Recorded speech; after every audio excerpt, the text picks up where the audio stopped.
Hello guys. We have Kizuki Reborn up against Kills Game Link for this morning on the main channel. I'll be HeyZZy, your caster for this game. We have the first team, Kizuki Reborn, the team that is placed number 2 within the Clock Tower Prison Division, currently 3-2 with RD of 10.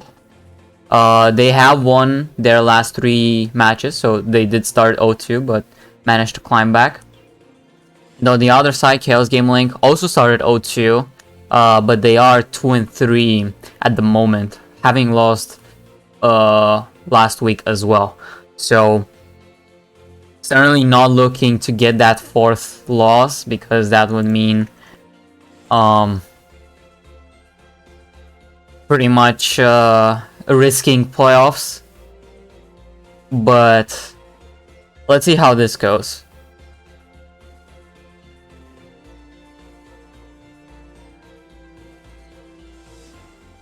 Waiting at the moment on the CGL starter to come through, and then we can switch the scene, and actually can just do it either way. So it will be Sachi starting off for Kizuki Reborn, and for CGL it will be Mikey.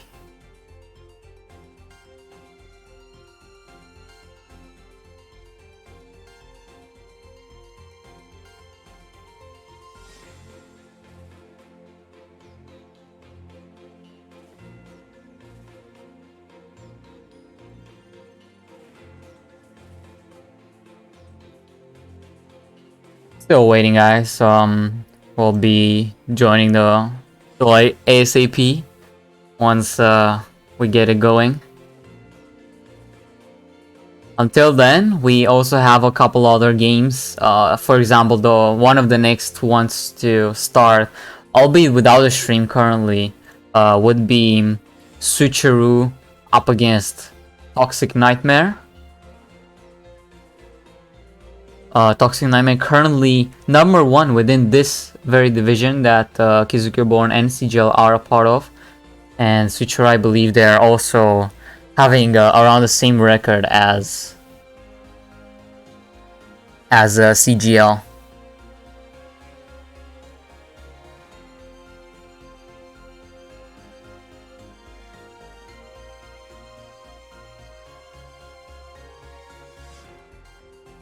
Hello guys. OG Teku, let's go. Typhedine, Scorp, Swag. Welcome guys. We have, I think, 4 minutes left of the predictions, guys, so if you wanna bet some of the jimmies that you have on either of the two teams, you can do so. 4 minutes remaining.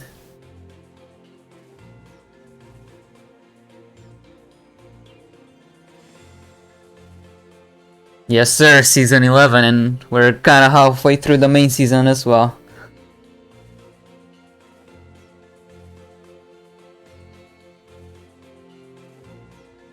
Good morning.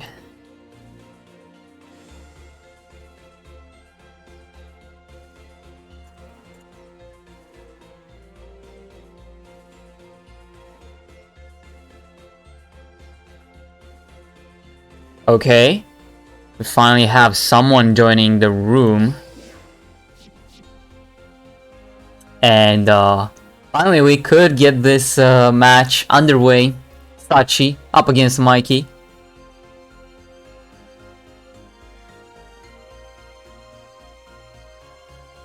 I hyped it up and he left. Wonder when he'll be back. Oh, he's back. And we're ready! Let's go!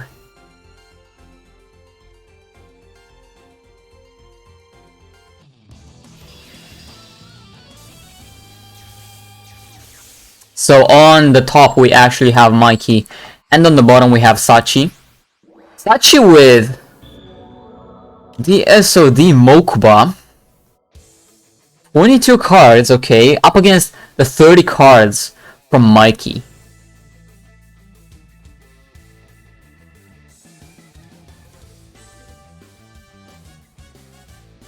Let's see how this fares.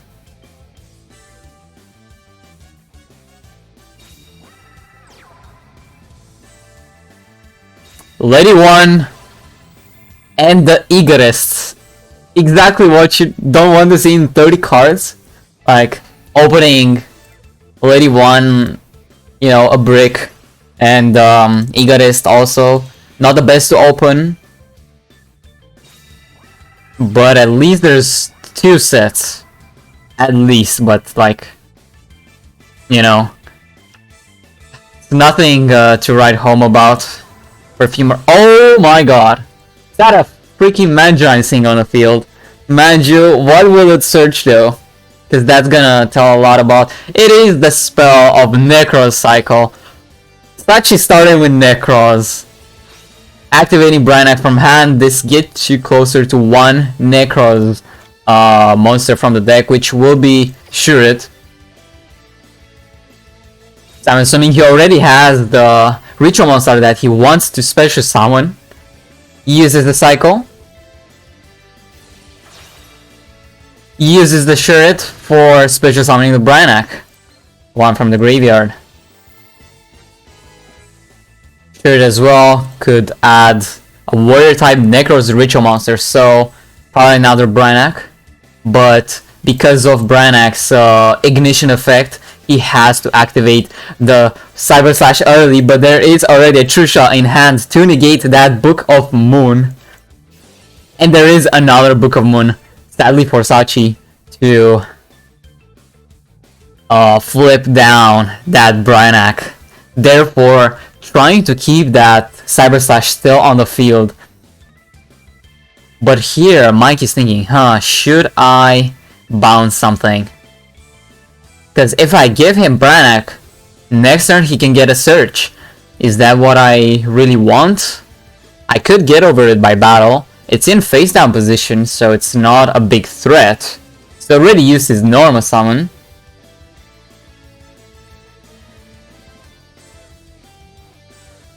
Unless Sachi has his own quick play in hand, but I kinda doubt it. Ritual decks, you know, kind of a lot of engine cards, not a whole lot of text that you could run, I think. And we can even see that with him passing on just a face down Brainiac and the Manju, but that's like fine because, you know, there's no lethal on the board. You still have a Brainiac for next turn, and I think a cycle effect. Yeah, if you control no monster. So depending on what Mikey does here, he could be granting the cycle search. Let's read that alongside you guys. If you control no monsters, you can banish this card and 1 Necros monster, add 1 Ritual spell, and he controls no monsters. So you have a Ritual monster in the grave. You have a Brainiac in hand, which can search Shurit, and you have the Ritual spell. That's a Brainiac. You bounce the Cyber Slash here, but for Harpist there. Could also opt for a Trishula play, if somehow that could happen. I'm not really the most familiar with Necros, as you can see, so I'm gonna leave mostly the imagination up to you.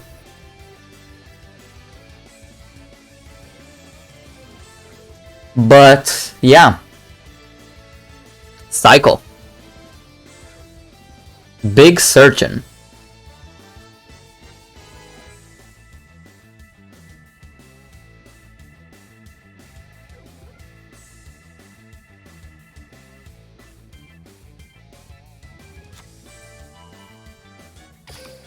Cycle number 2 to the hand, Brainiac here. Probably will be adding the shirt.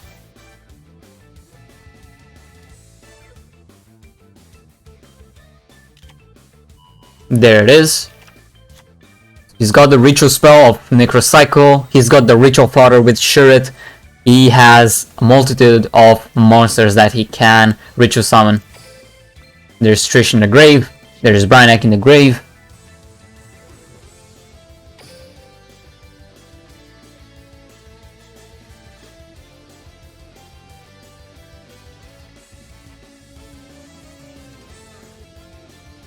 Here, if you do summon Trishula, you cannot use the banishing effect because there is no card in your opponent's hand. Brainiac here, much better target, can be used to flip, to spin the Cyber Slash back to the extra deck. It only spins extra deck monsters. I see, hello. There is no Team Wars Master Duel as of right now. Oh! That's a Scepter. Damn, okay, we're running Star Seraph engine as well for this deck. That's interesting. And look at all this card advantage, by the way. There's a Brainiac in the hand, confirmed, so he can search for the last Shurret if need be. Channeler, well, he's gonna need some fodder for that. Needs to top exactly that. Will we see it? No. And this way, Sachi gets a win with Necros out of all decks. That's crazy.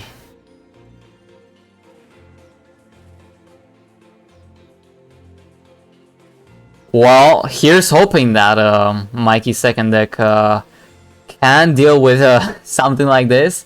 It's usually, you know, you don't really prepare for this kind of deck, but let's see it. Ooh, it's not gonna be melodious. Brainiac, keep in mind, spins any type of extra deck monster. So it's a targeted bounce removal for Shuberta, for Bloom Diva.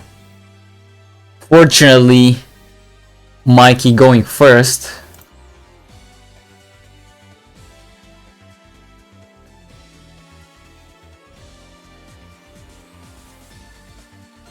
Right, Ice-T. We will assess our options after the season is over. Like, Team Wars, this season started one day before Master Duel release.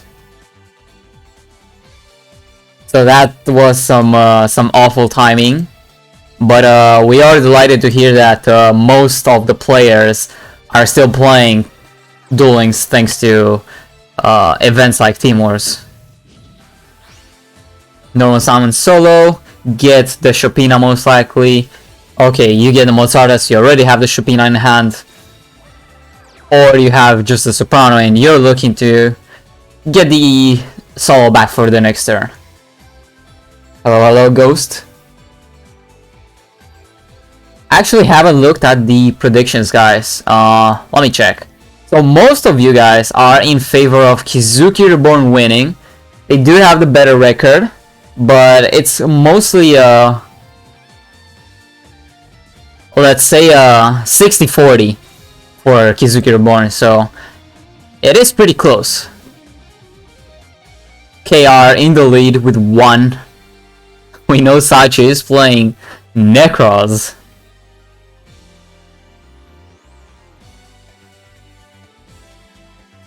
And once again, 2 back row for him to try to deal with. And currently no fusion. I think a Shuberta could be pretty beneficial in the sense that you try to deny the Brainiac that you discard in order to search a Shurret or a Trishula. You deny that from being special summoned, or rather ritual summoned from the graveyard. But it will be Bloom Diva. This kind of tells me either way that he could be having something like a Necro fusion. Let's see how that Necro fusion goes against Necros. Manju once again the normal summon. Can search the missing piece here. Brainiac will be. Effect will be adding any Necros monster from the deck to the hand. it will be true shot. So now Mikey knows if I am to target his ritual, true shot will negate it. The target for the ritual summon will be Branak. Sure, the effect can add another Branak here. Hello, Tessie. Warrior type Necro's Ritual, so quite a few restrictions. Not only does it have to be a warrior type, not only does it have to be a Necro's named monster, but it also has to be a ritual monster. So pretty much just Branak. And Trishul here will be negating the targeting effect of Treasure Trap Hole onto Necros. Oh, actually also on the Manju, because it just negates the activation. Spirit here will be searching Branak and Branak as well. Now you have that nice priority to activate and shuffle back that Bloom Diva. Straight into battle. And now, like, that back row has to be something pretty good, like a Necrofusion, as I was mentioning towards the beginning of this turn.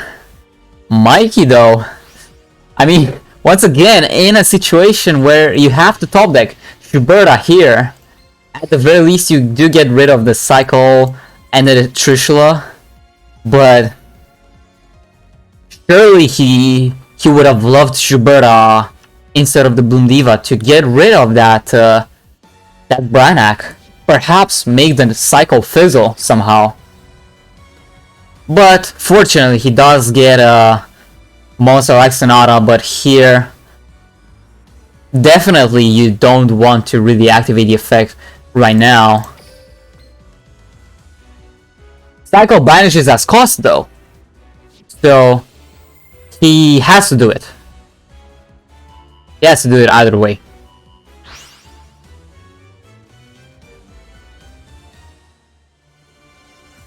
Doing it now though, although you get 600 life points worth of damage more, you do still give your opponent even Veil. Yeah, as I was saying, you still give your Branak, your opponent's Branak, into the graveyard, so that's not the best there.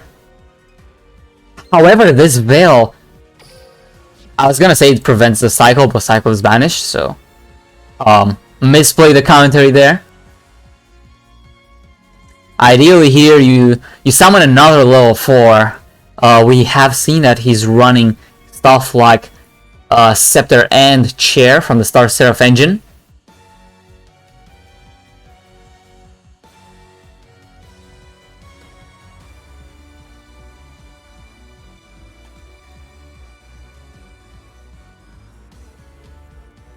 He is thinking about it.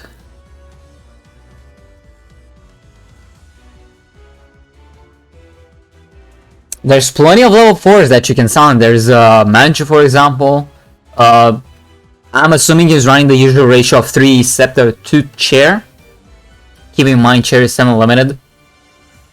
That's 5. We have seen one Manju. Maybe he's running more, who knows. So that's quite a couple of level 4s that he could be having in hand. He just needs to find the, I guess, right play.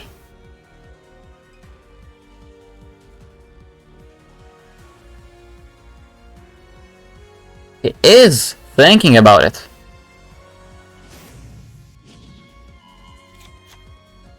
See you later. Returns the Veil to hand. Oh my god. Look at that.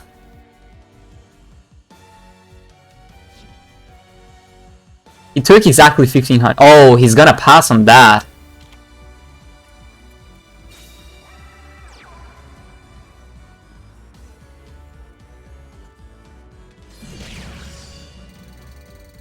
Here's Shirley Veil. And now we're back to square one. Now there's a spell trap involved in the mix for Sachi. what was looking like a really favorable position. Okay, Branak. I think we knew of this one. He chose not to activate it in the previous turn. Yeah, we knew of that one. We'll be adding Valkyrus. And, well, that will be it. So, Valkyrus. I cannot really show it on the screen, but whenever any of your opponent's monsters declares an attack, you discard this card, and you banish one Necros from the grave, one of the two Branaks, to end the battle phase.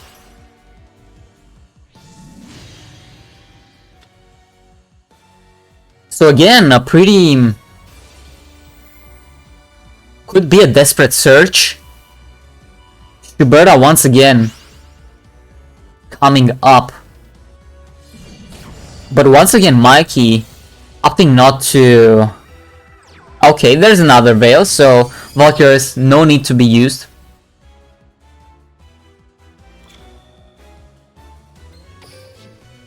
Those are 2 Veils used so far. 2 limited 3 cards. Branak right off the top, adding Shuret this time around. And that's gonna be it. Okay. Well, we know there is still Valkyrus added in the mix. And that's gonna mean this battle phase is going to end. But this also means Branak will be banished. He will take the 3000 though. I don't think... Is that intended? We do know that See You Later is just a once per duel skill. Unless he's the... Well, he is running Stick Chair. Well, doesn't matter at this point. But, Necros grabbing just 1 win, but in our hearts, it could have grabbed maybe more. But Schuberta, you know, pretty sad card to go up against.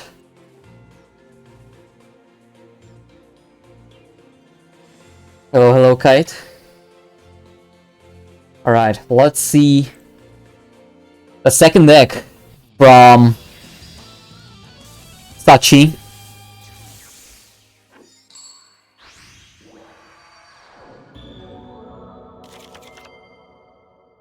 He is on Yudo, and he is going second. So Mikey going first, and once again set up with a first movement solo this time around.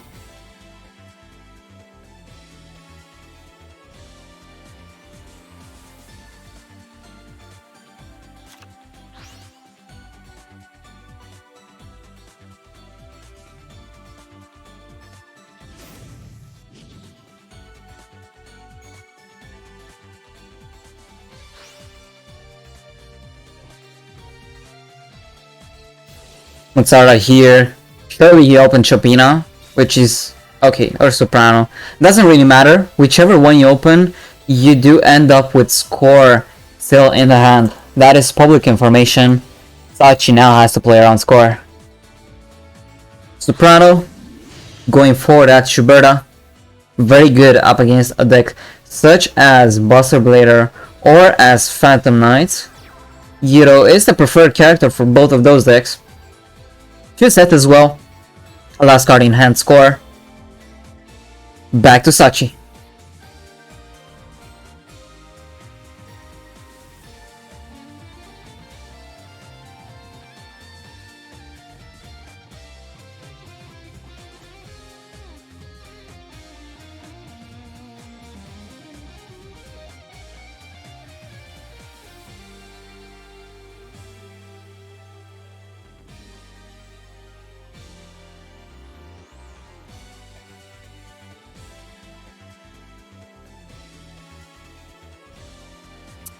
Big pass moment there. 5 cards in hand.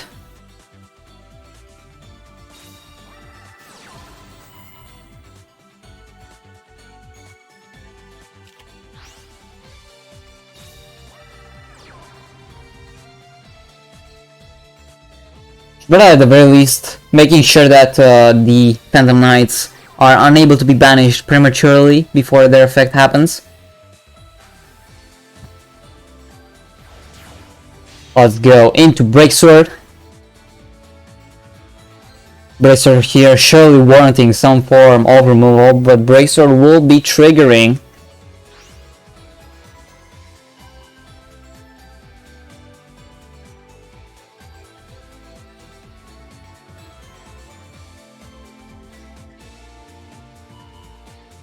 Targeting one of the two back rows. A Necrofusion.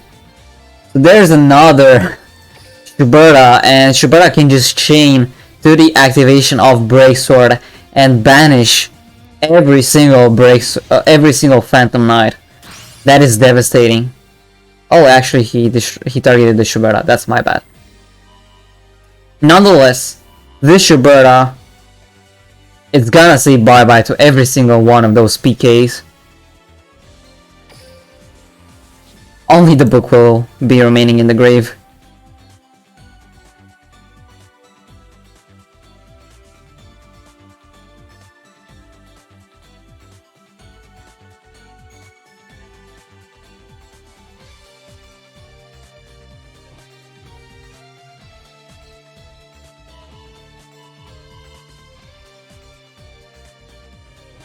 Although he will be keeping the Breaksword, but that is to potentially enable a TTH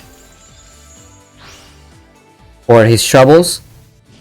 Banner strategy though will be activating. Gloves spent.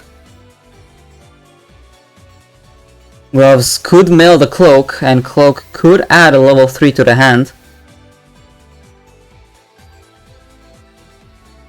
Though Sachi has Normal Sound already, so... Or actually, Gloves could also send something like a sword. Even the Fog Blade if need be, but you'd rather keep that one.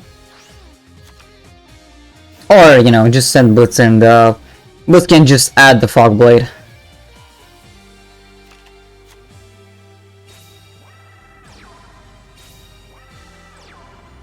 There's two back row.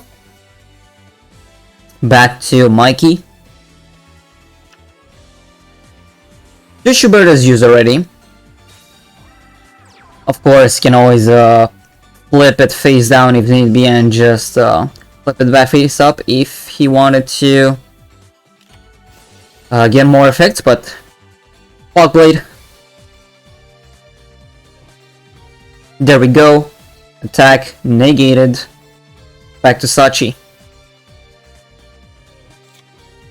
So now, Sachi will inevitably have to pass until he finds a way to get two level 3s onto the board and allow himself to go into a rank 3. Fog Blade. It has to be sent somehow to the graveyard if he wants to keep a monster on the field thanks to its floating effect.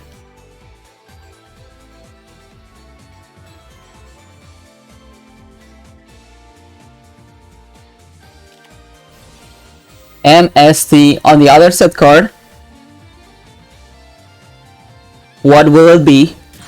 It's an enemy controller and book on his own Shuberta. That's gonna be extremely devastating for Sachi. If he topped pretty much any monster except for a score there, that would have been game. But at the very least, I mean, Sachi has to have top deck a level 3 and has to top deck another level 3 for anything here to be happening, but it's another set card.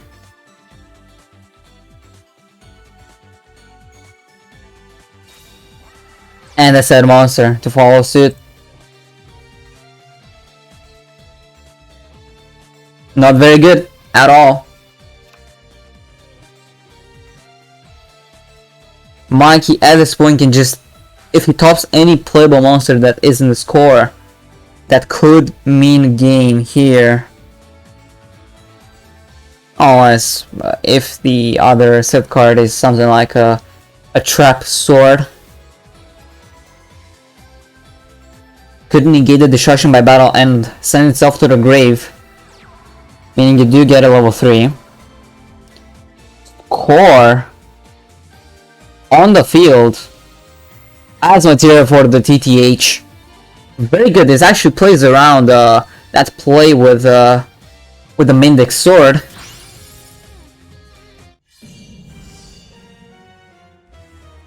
Let's see. Shiberta killing the damage step. This was being activated. Banishing and goodbye, Sachi.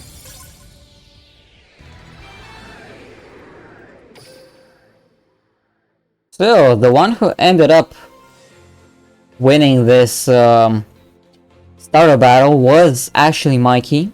After being put in a pretty rough position early on, losing the first game with Harpies, albeit with a pretty sad looking Harpies first turn board. And, well, he gave it back to Sachi in the following games. Let's take a look at the team rosters for these two teams. So we have HeyZZy Reborn here up on the screen. See Nak, Gold, and Kagami as part of the ownership of the team. And CGL here as well. Sir V, Mikey as the owner, who's also playing right now. And Deckmaster. Let's head straight into the next game. So we have Mike coming to the table for KR. And he's entering in with none other than Pegasus. Looking in the top right, you will see Mikey up against Mike. The battle of the mics here. Mike going first, sending just one monster. Just to remind, he is running on Mind Scan. So as long as he keeps his life points up, which he probably could, he will be able to see exactly which spell or trap he is able to hit if he has any card that could hit back row.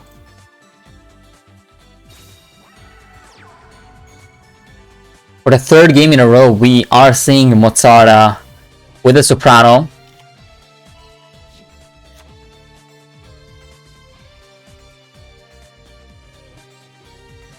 And once again, the card being added back is the Solo.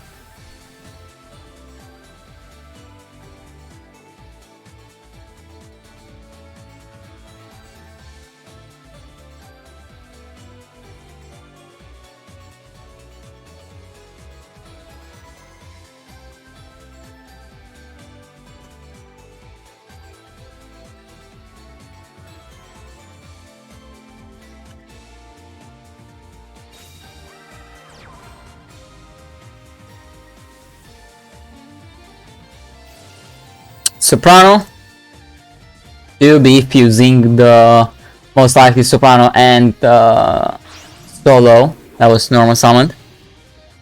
Going for the Shiberta.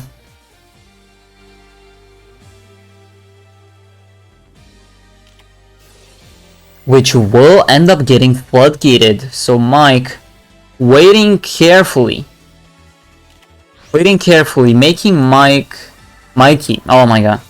I'm gonna have trouble speaking who's who, but he waited for the opportune moment to activate that floodgate, and we are seeing he is on Ritual Beast. 2 cards in hand though. Lara, fortunately, coming to save the day.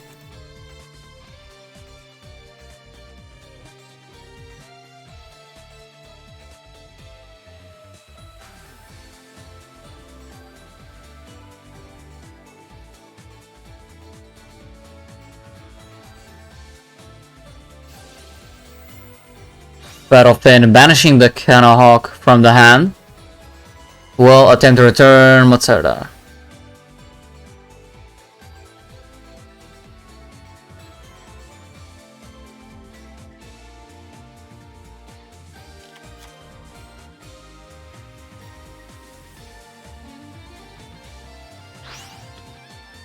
Going for the Ulti Hawk, thanks to display. Can search one and special summon Lara and Hawk. Hawk additionally can banish one more card. Have another card in the pile to work off with.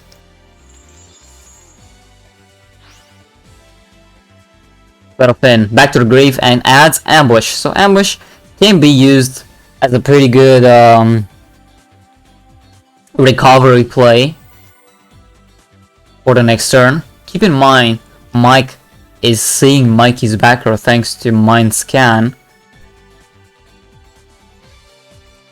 Winda.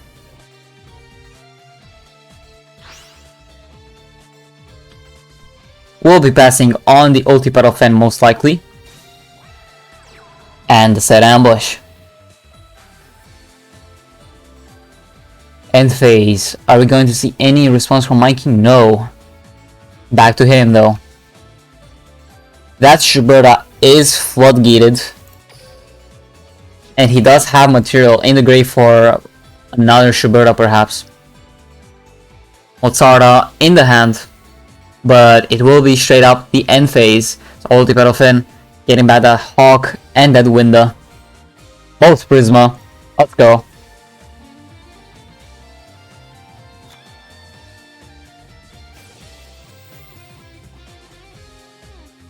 Hawk effect. I think you do banish that Apollo. Get rid of a card you probably don't want to really draw. Back to the ulti Apollo this time around.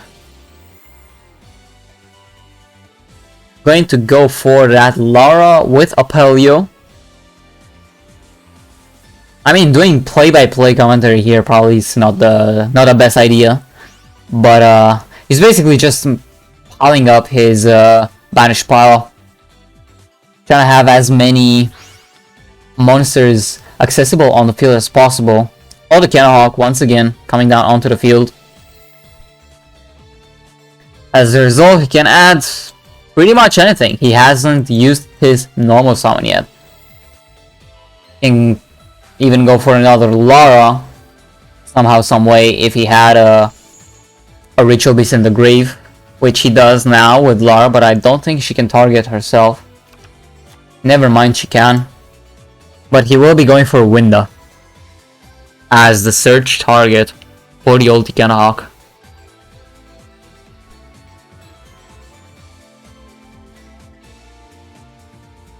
Keep in mind, he also has a face down ambush. That's another extension card, but he will be just slowly but surely controlling the game. Keep in mind, he is seeing Mikey's back row, so most likely he just wants to gather as many resources as possible before trying to go for it. He's now currently seeing the third and last back row, and Mikey has Pedal Fin effect. Where she with the excuse me. That is the middle one, probably the most fearful.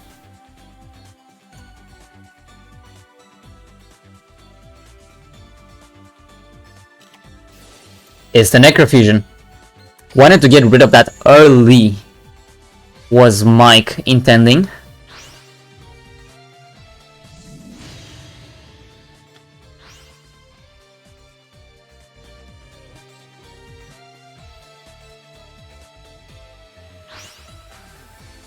Going back for all the Hawk combos here. Surely we'll be adding another monster in the hand to be used as fodder for the Pedal Fin.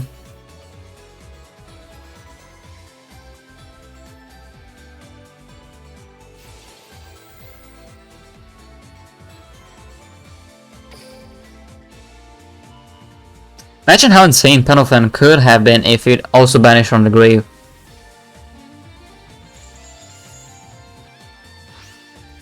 That's fine though.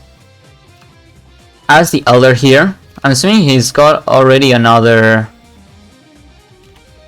RB in hand perhaps, but Book of Moon will be preventing one of the bounce targets from coming up. Keep in mind he is still able to contact Fuse using a face down card.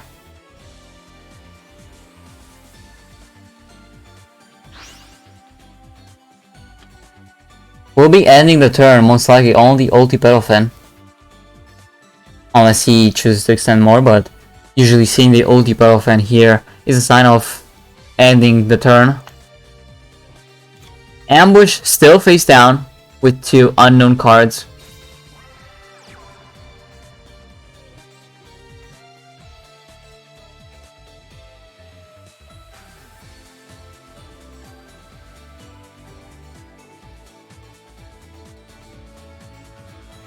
Straight to battle. Shiberta currently not activating, but ulti Pedofin forced to float into the 2 windows.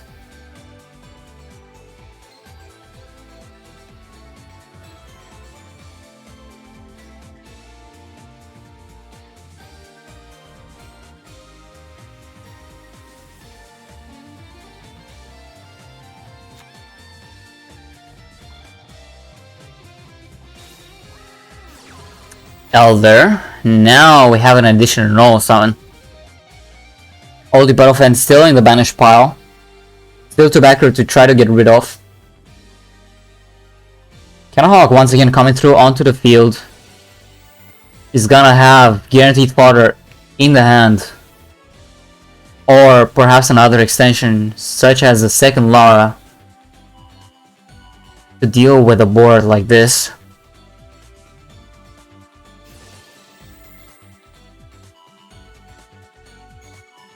Pedofin and Winda are the targets for this special summon.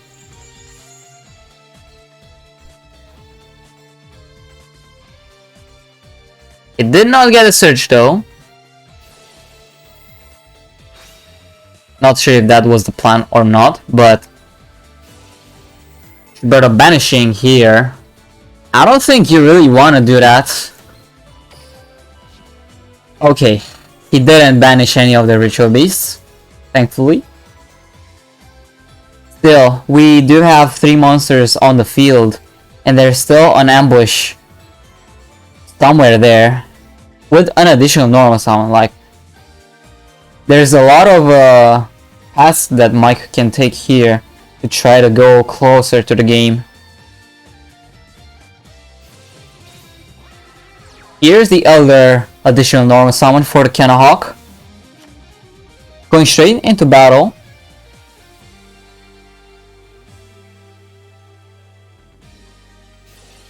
Here we go. That's an unaffected Apelio.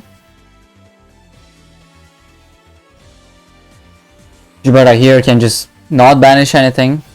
Oh, that's a score, but it's unaffected. It's unaffected. That's the thing of the ulti Apelio. Necrofusion though coming through, so that is the reason as to why he actually discarded the score. 10 seconds ago you would have said, oh man, what? What is that play? But Necrofusion. Going for the Bloom Prima though.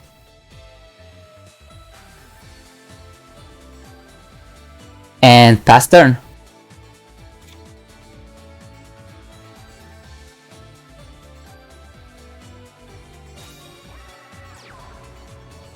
Once again, another back row. Mike has seen it though. Will he be about to no longer see it though? Let's see if he will take this attack. And he will. No more back row cheating, legal cheating for Mike. Ooh, also intends to force out the ulti Apelio here.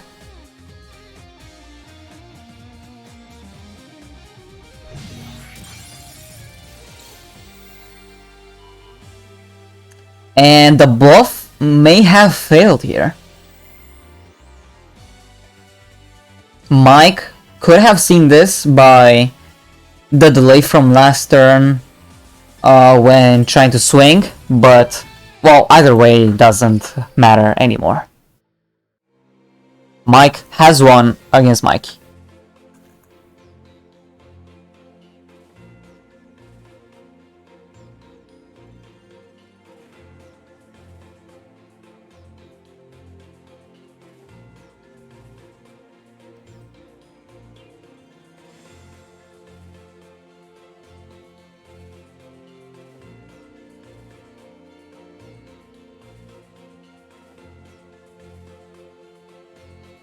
And with that, we'll be having someone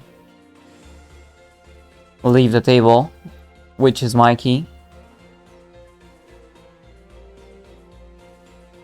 Anytime now.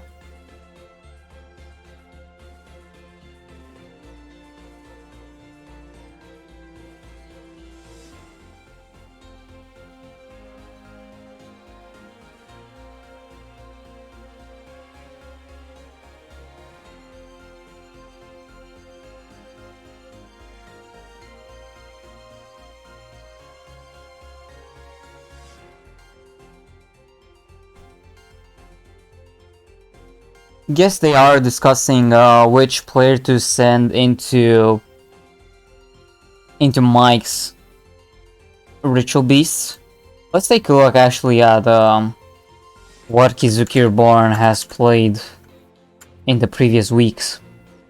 So in last week they won against Uchiha's, and actually Sachi and Mike were two of the highlights for that match. Sachi winning 3 games with the double Euro special of Buster Blader and Phantom Knights, and Mike grabbing most of his wins with Phantom Knights, as well as one with Ritual Beast, Mind Scan.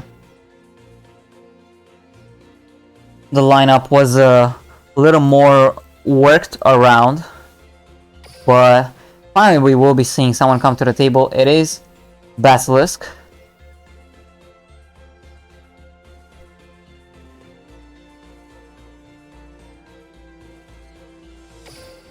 Let's see.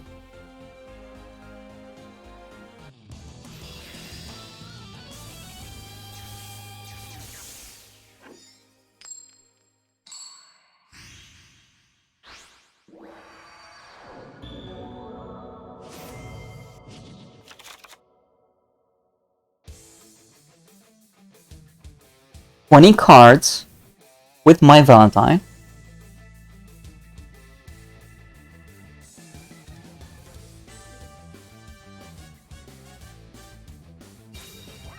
And he's just a channeler, so full confirmation that we do have Harpies coming in.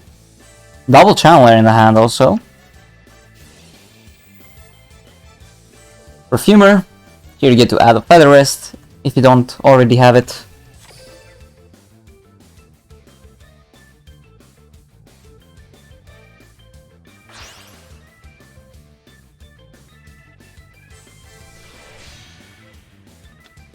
Your Cyber Slash, you get the draw 2.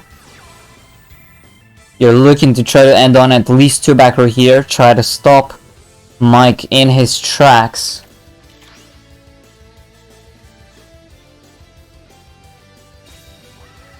That 1, 2, 3. Alright. No Oracle. If even Oracle was involved, that would have been just a god hand, but let's see what Mike has to show for us. 5 cards in hand.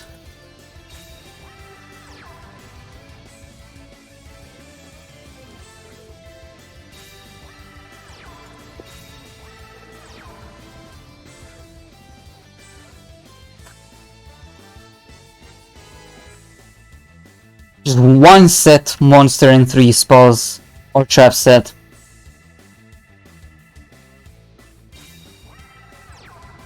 Perfumer though, she can add 2 in this instance, even if the Cyber Slash could be booked. So here's Hunting Ground, and surely Egoist will also be coming soon.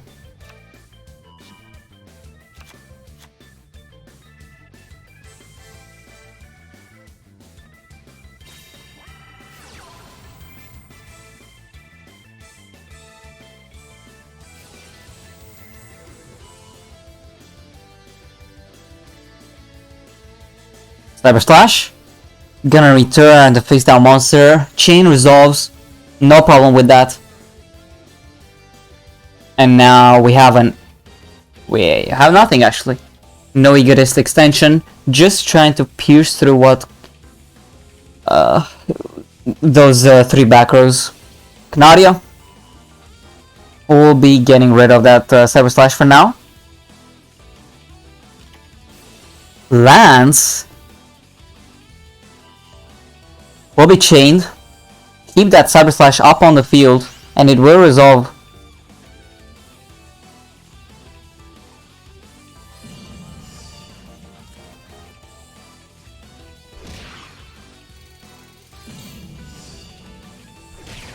$1,800 to the face. 600.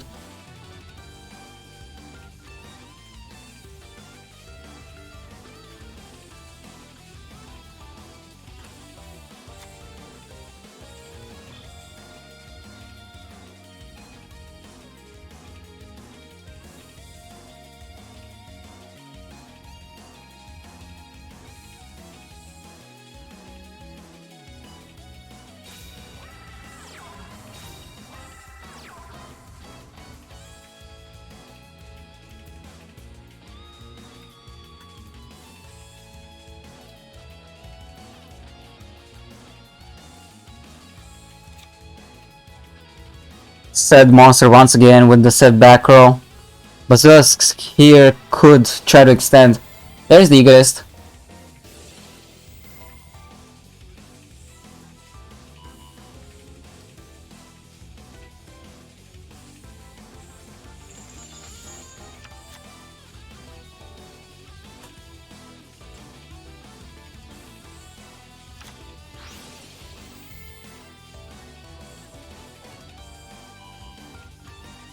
Starting in the middle set.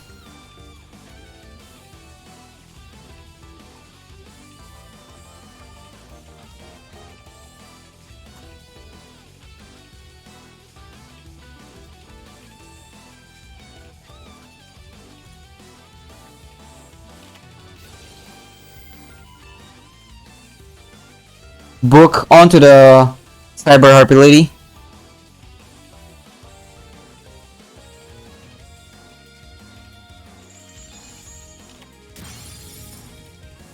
Still, he's only 600 away, so Mike has to stop both of these attacks from going through, and he's unable to do so. That Book on Moon Snipe, pretty good there.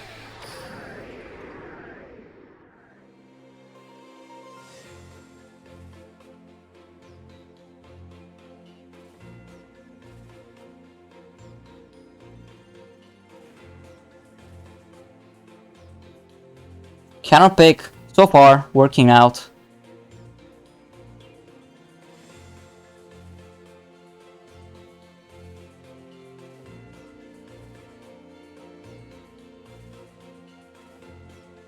Mike is back. Let's go for the second duel between these two. Here's Euro. Albeit he is going second, so it's gonna be pretty hard to try to play through a Cyber Slash board if you are indeed on Phantom Knights. Euro is no stranger to other decks such as Buster Bleeder as well, but 3 sets is far more manageable to try to play through.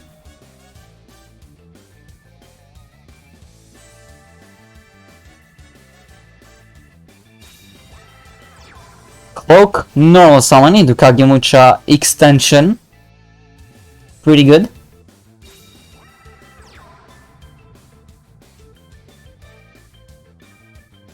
Here we go. Most likely rank 3 will be coming up unless someone like the one of TTH, but it's I don't know.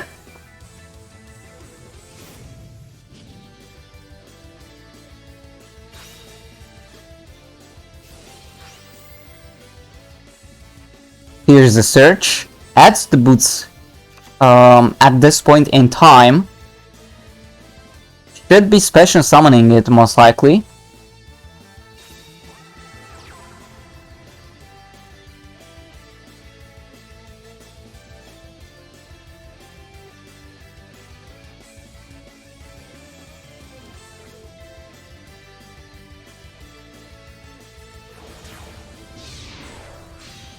Levier. And that kinda actually warranted the response of getting the floodgate. Interesting. And 2 sets, so no more extension. That Levier will be staying face down.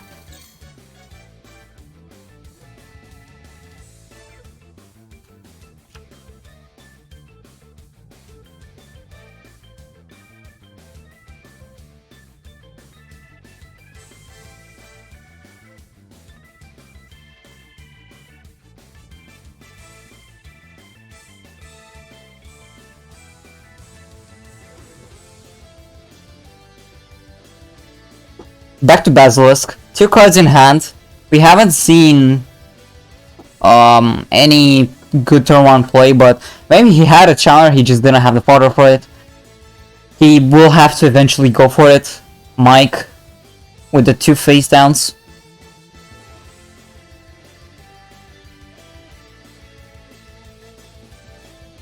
Already 800 5 points shaved off. Even setting a card like a Harpy, any Harpy could be not the worst. But here's Harpy Sounding Ground. Let's see which... Alright, it is the Challenger, but he opted to not keep the ground as fodder.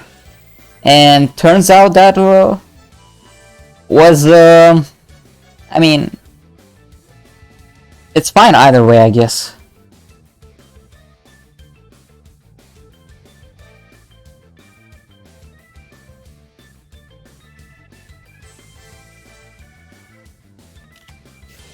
Lance, however, to protect that Challenger. Book, though, it will turn it face down.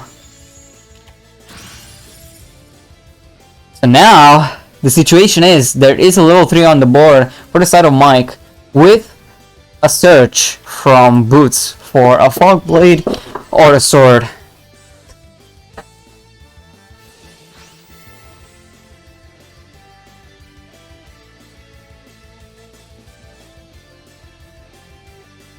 Boots. What will it add? Harpy Sounding Ground is on the field.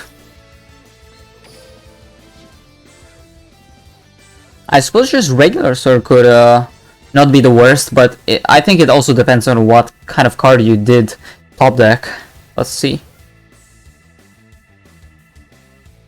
He is debating right now. It will be the regular sword. It wasn't Prisma. What the hell are you doing, Mike? Okay, he will be passing on 2 backers, including 1 sword, and once again, going for the 800.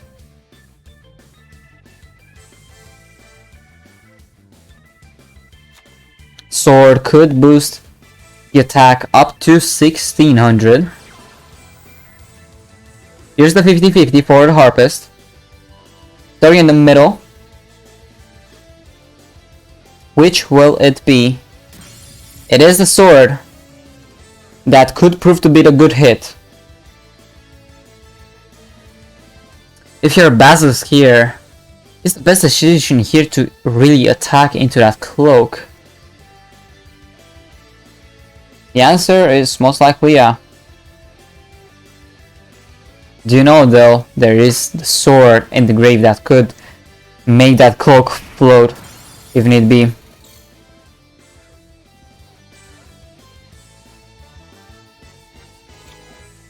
Although you do still need a second level 3 for that to happen. Cloak instead will be used to search. Most likely gloves.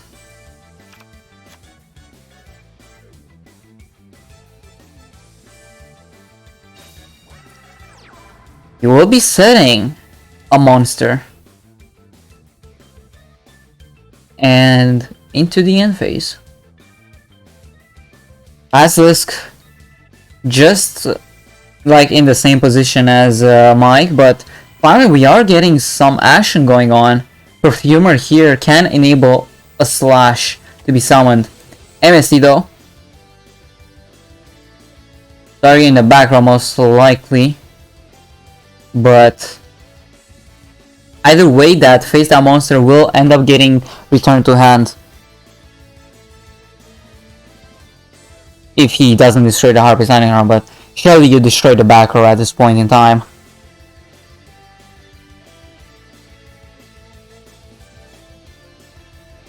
Oh wait, this is just game. If he searches the Egotist. Never mind, guys.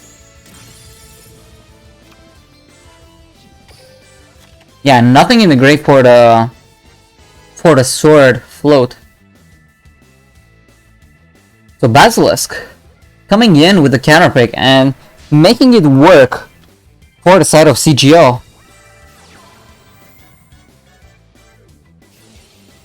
Mike just unfortunately not getting many level 3s past that Livier floodgate. And even though Basilisk didn't start very well either, he did manage to apply a lot of pressure with the Harpy Sounding Ground. And Chandler, you know, being the premium target.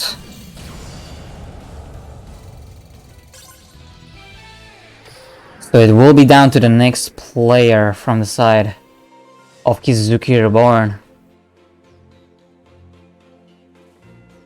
So far, both of the arguably MVPs from the last week up against the Uchiha's match have been knocked down pretty early.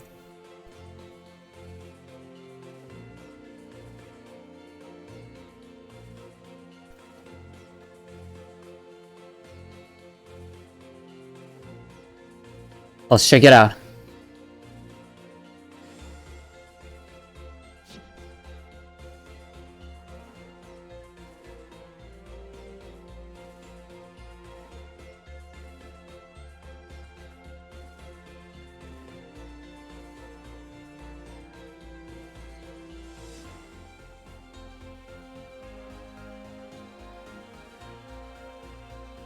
Have Mr. PPP joining us. I don't know who that is, but gonna change his name soon. It's probably ASAP because he's got the dino icon, the one with the with the leg, foot, whatever. I'm just gonna preemptively put that ASAP is here.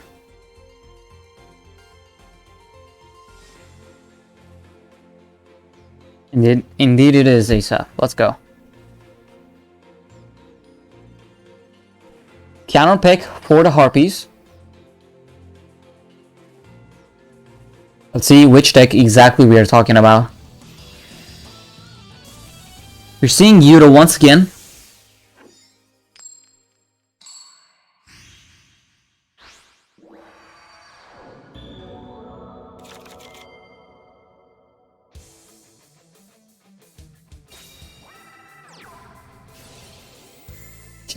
On the first turn, Basilisk once again going first against a deck like Phantom Knight. So not the best.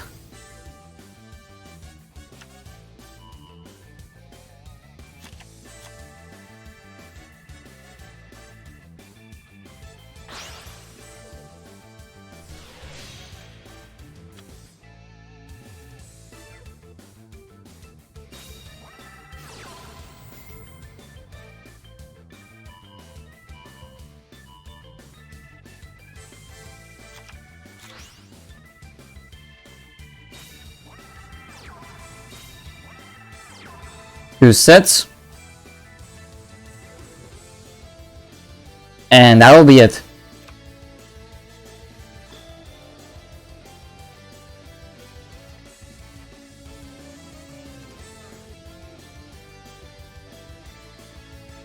ASAP 5 cards in hand. Does have the skill accessible at his disposal.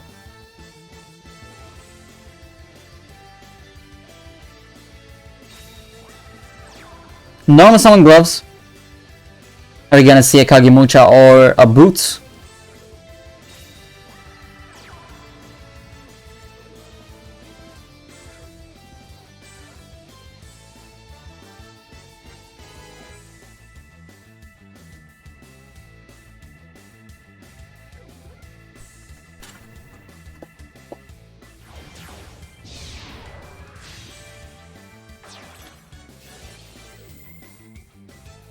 Break Sword successfully being summoned, but immediately greeted by the Book of Moon. Means no way to get rid of the gloves and the boots. Still, do have the skill available at the disposal. Pitching boots, meaning you get a Fog Blade.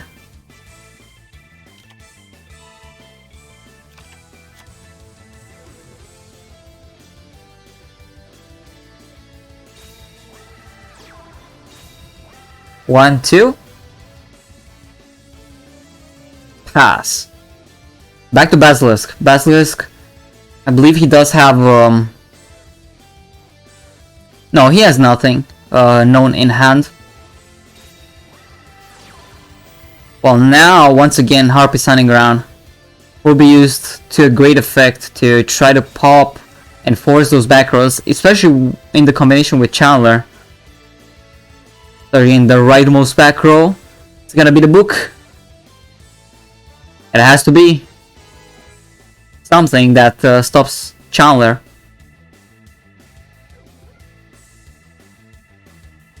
If ASAP either way just doesn't chain anything, Basilisk can chain the Cyber Slash and have potential lethal on the board. Fog Blade destroyed. 50-50, possibly one. Chandler though, no effect. But still, Basilisk in not the worst position.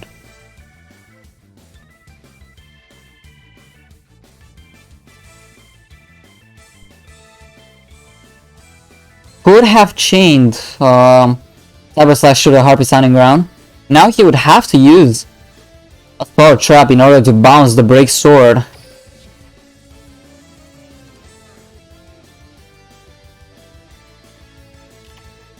Seemingly he will try to destroy that battle. Here's a damage step related card. Either Sword from ASAP, but he most likely would have used it, or a Lance from Basilisk, as we have seen numerous times already.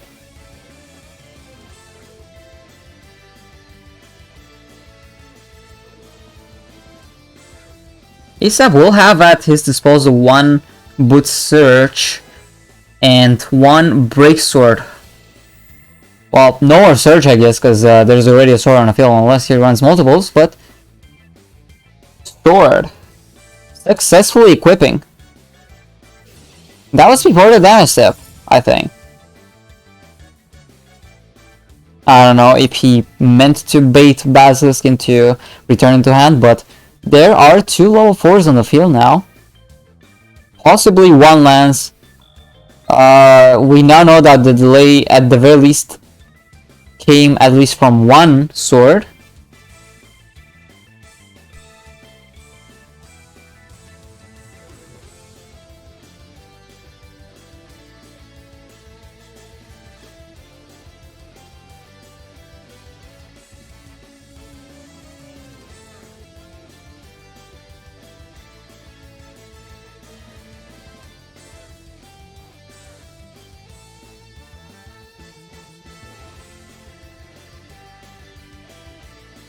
Big thanking moment from ASAP.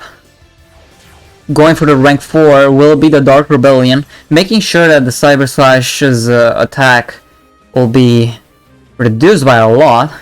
But Floodgate coming through once again. It's going to definitely deny a lot of not just board space but also Phantom Knights graveyard effects. Would have loved the gloves there.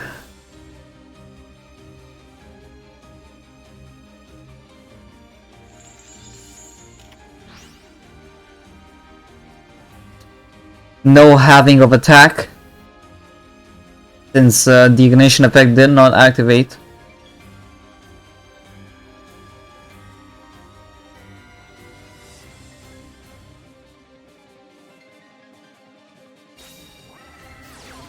Book of Moon onto the what most likely could be the Cyber Slash. Basilisk here. Surely not going to activate its effect to bounce the Dark Rebellion, right? He will actually bounce the Chandler.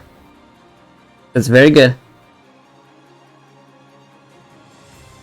ASAP only has the sword with a break sword in the grave at this point. So he's unable to do much except just getting over by battle with this break sword.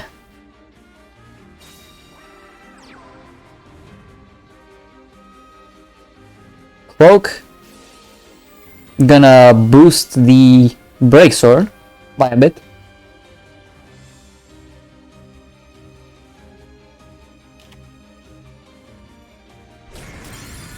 Very good there that he did opt for the boost, as we have just seen just now.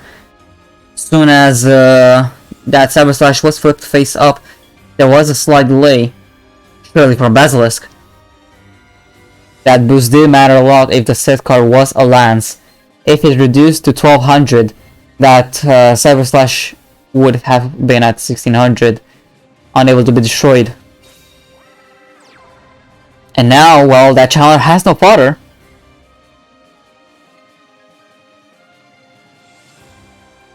ASAP could be in the winning position here. Let's see.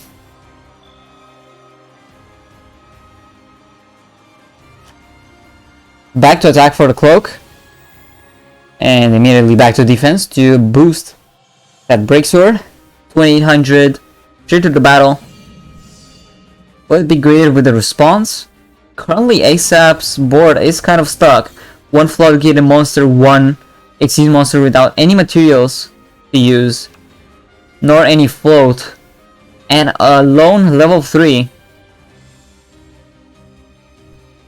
His board state, this board state could not be any worse, but he's doing and happening. Another set card from Basilisk.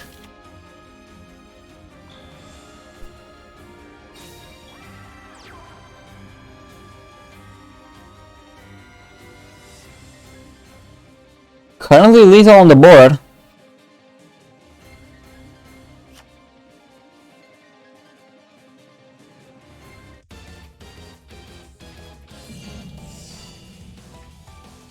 Cloak attack first.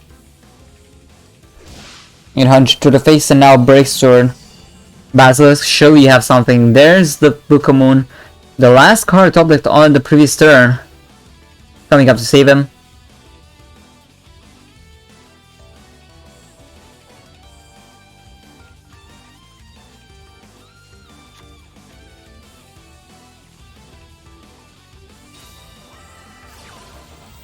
Chandler finally being normal summoned, trying to get rid of that one back row. Treacherous Trap Hole, there is the Fog Blade in the grave, so...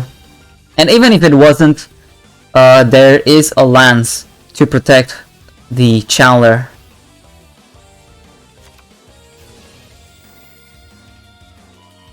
Hunting Ground gonna pop itself. Perfumer will be searching for most likely an Egotist. Oh, Egotist is kind of your only target at this point.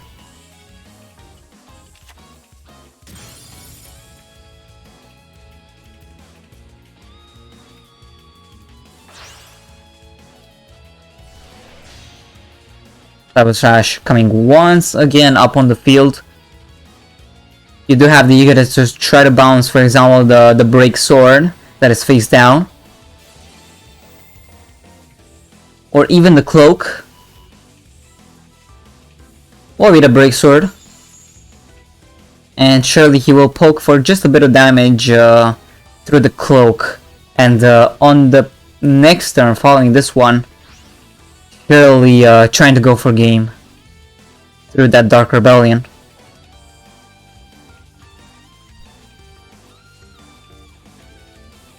Attack commencing.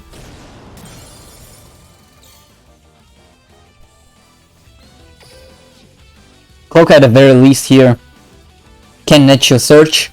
Definitely would love that, since you now have board space for it.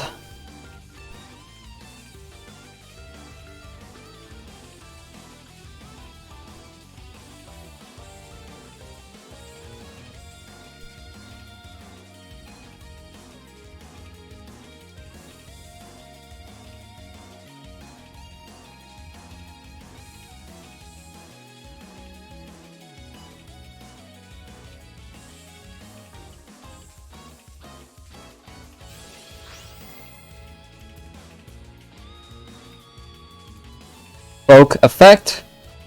Can add something like boots here. It's a free special summon. Does need a level 3 though. That is a PK.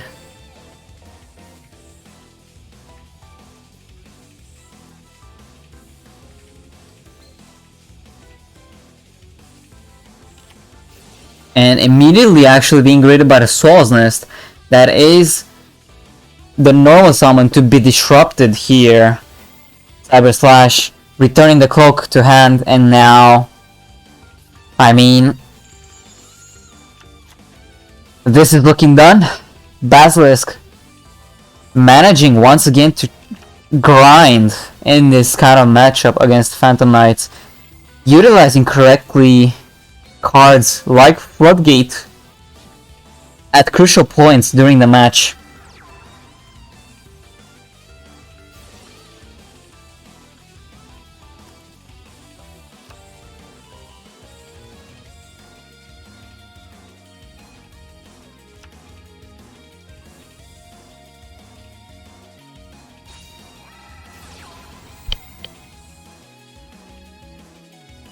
Harpy's Feather Rest as well, thanks to the Oracle. That is your spell of choice to shuffle, or rather bounce the Dark Rebellion to the extra deck. Keep in mind, even though it doesn't matter much, there is a Fog Blade still left in the graveyard. Which means there's just one float available, but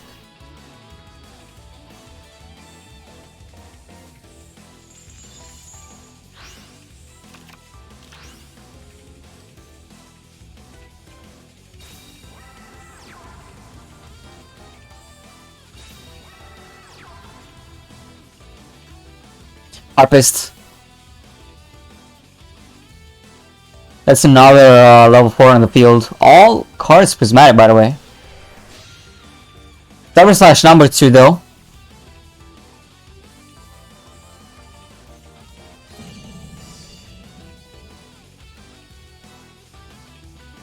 And well, that float won't really do any good unless ASAP has something other than that, which is the Book of Moon face down.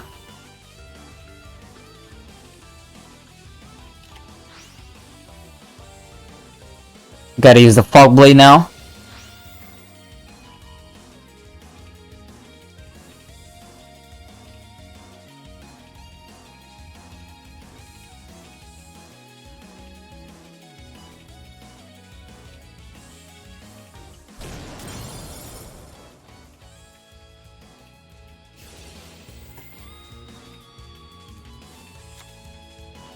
Chandler, once again another follow-up. And now at this point, ASAP, I think it's kind of done.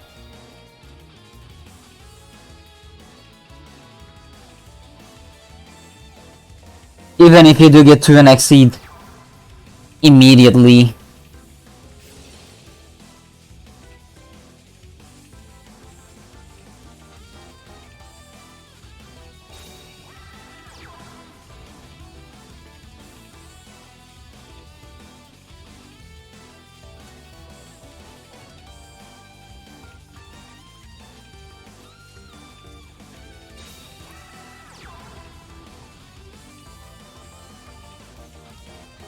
There's a handful of level 3s though. We'll be going for the Break Sword, but surely something will happen to it. We know there's a Lance and the Floodgate, in fact.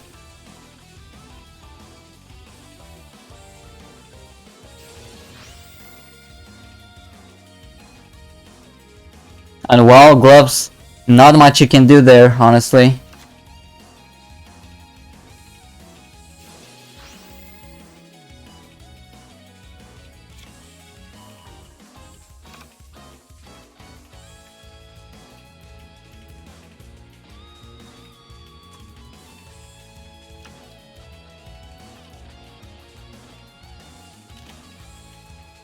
Cyber Slash back to face up.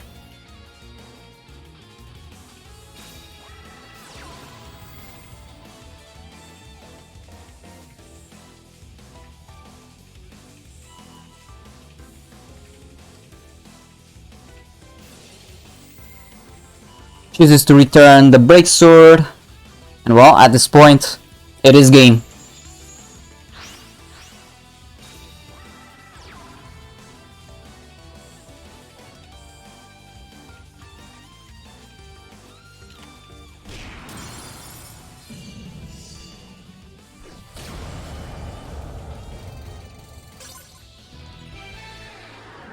Basilisk continuing his wins, but we will be seeing a repeat for Kizuki. Immediately called after that loss, so we will be seeing actually one more time Phantom Knights from ASAP up against Harpies from Basilisk. Can ASAP go first this one time in order to try to stand a chance against no.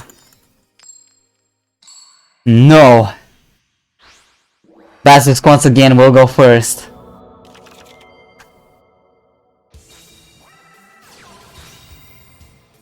Channeler once again.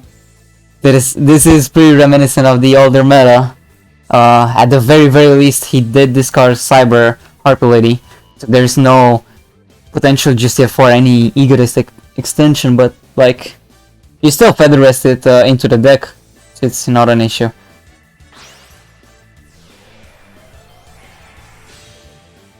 There's the Synchro, feather rest, draw 2. Are we actually going to see an Oracle on this turn actually? Or rather in this game as a whole, because so far we haven't really seen Oracle on turn 1. Oh no, not even any back row. Okay, ASAP finally having his best chance yet to try to stop Basilisk here. Let's see.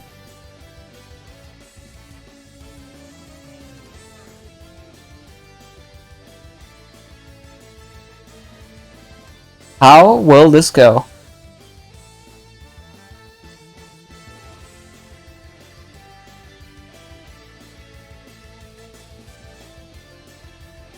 If he managed to open any PK that is, actually any PK, an extender like Kagemucha, and possibly the other extender, this I believe is game.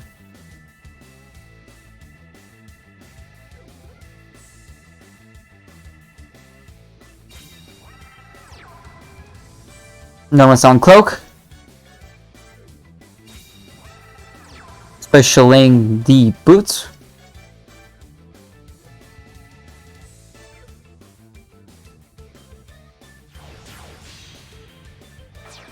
Here comes the break sword. That's gonna be used to pop the Cyber Slash most likely, and get the 2 materials back as level 4s.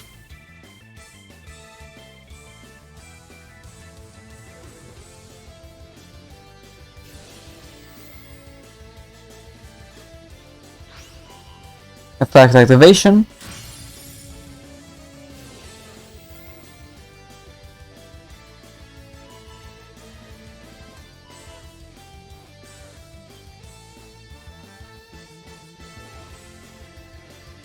Here you could offer a Dark Rebellion, just so you have something, or even the Malevolence in. Usually those are the only 2 rank 4s that PKs run. Rarely though, we have seen stuff like Evil Storm Thanatos,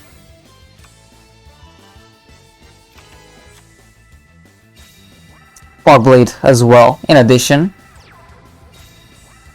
to the 2 sets. That's fairly good for Basilisk. Opting not to attack for some reason. But Harpy Sounding Ground once again coming up.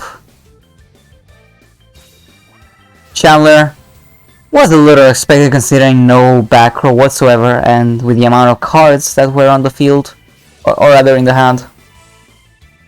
Although MST will be used to quickly deal with the Harpy Sounding Ground, meaning Fogblade can be safely used after the discard for the Chandler.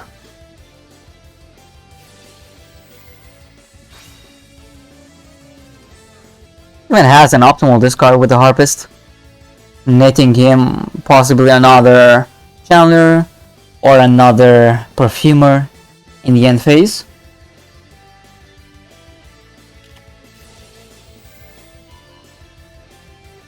Fogblade immediately onto the Chandler. Are we going to see any Forbidden Lands to try to stop this?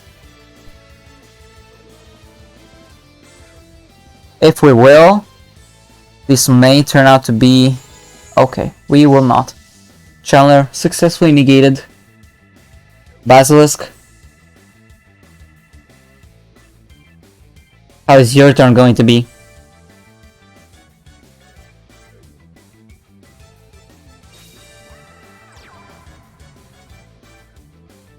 One back row.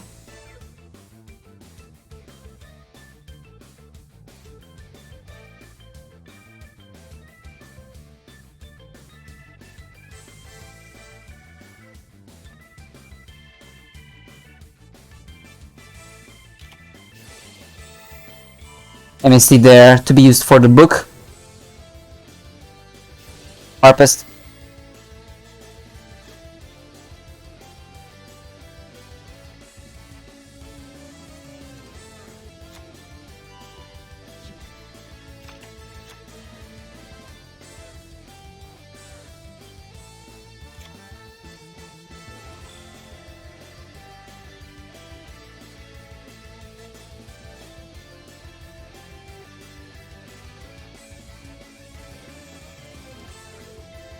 Do we have any PK monster in the grave? We do have that that break sword, but he is not going for it.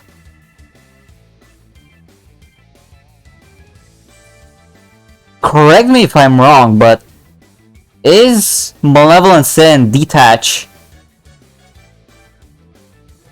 Banish Chandler. This way you destroy the Fogblade. You get a Fogblade into the grave and then you have a lethal.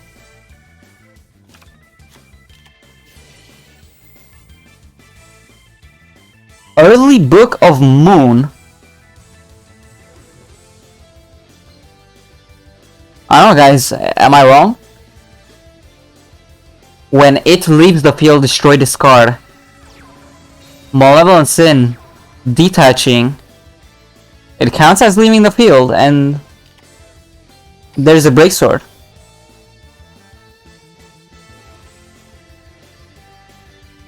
I don't know. I personally don't think I'm missing much, but still, now ASAP has to go for it the hard way.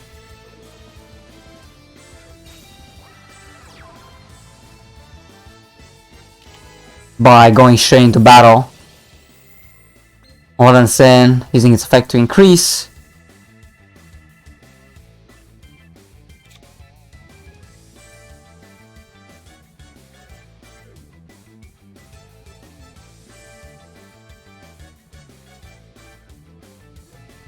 At the very least has one back row to complement that, but Chandler, okay.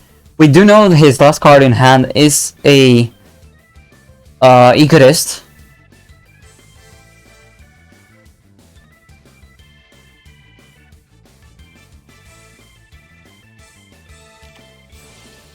Enemy controller, he will be tributing the Malevolent Sin to take control of the Chandler. Fortunately, no cards such as lands to try to protect the Chandler, but oh, he's ASAP in a really tough position now. Does have one search of a PK monster and one search of a PK trap.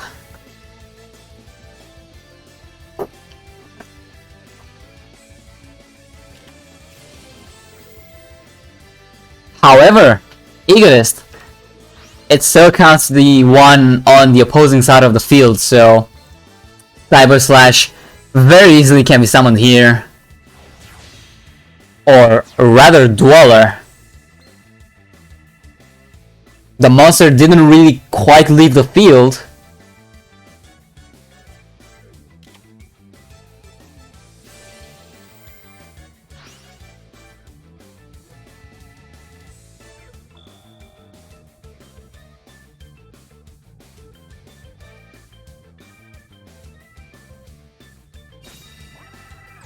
And well, Shotgun Dweller will just kill ASAP's turn. Chandler once again can also activate here. Perfumer as a discard. I think this one is done once again. Repeat, not paying off. Counterpick, not paying off. Could be down. 6-2. No TTH has been seen thus far.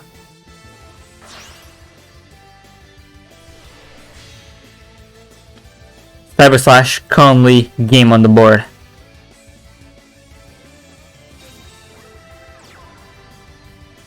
Ooh, even the Perfumer.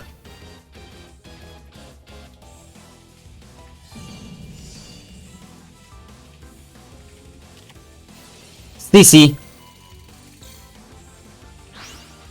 for revealing a floodgate. We do know he's running that. And here it is. Sadly, I think that was a bit of a throw, unless I was indeed missing something. Hopefully they will be able to recover for it. Baz is currently on a streak, 4 wins with the Harpies rather. So we will be waiting for the next player from the side of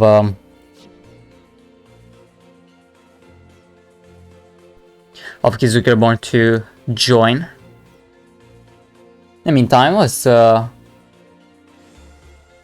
check just one more time the graphics for the teams. This is the one for Chaos Game Link. Mikey-san having started the game and going a respectable 2-2.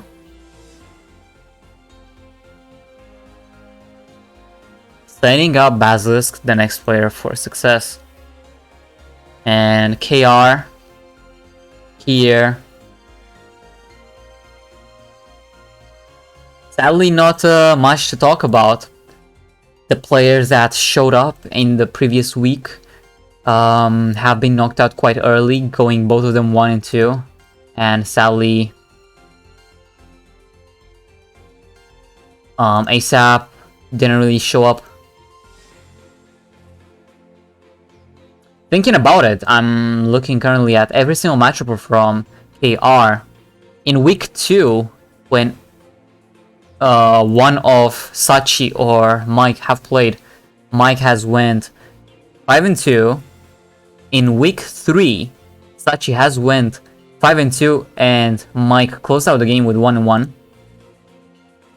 In week 4, Sachi has went an astounding 9 and 2. And just in the previous week, as I mentioned earlier, Sachi 3 and 2, and Mike 5 and 2. So it's very rough currently. They've lost their best performers, and it's now down to Joseph and Haruki to try to combat this. We're seeing once again another more obscure character in the form of Blair.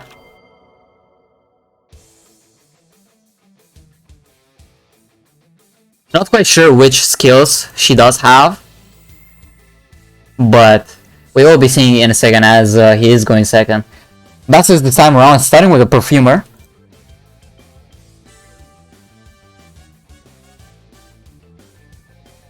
Can he make something out of this? Egotist obviously makes so you have the Cyber Slash on the field, but in that case, you would love to have 1, 2, even 3 sets. Feather Rest actually will be added, so I'm assuming he already started with the Egotist. There it is. Straight from the deck, Cyber Heart Lady.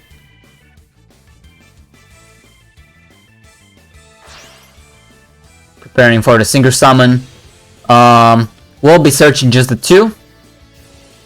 But at the very least, there's an Oracle to grab back that Egotist.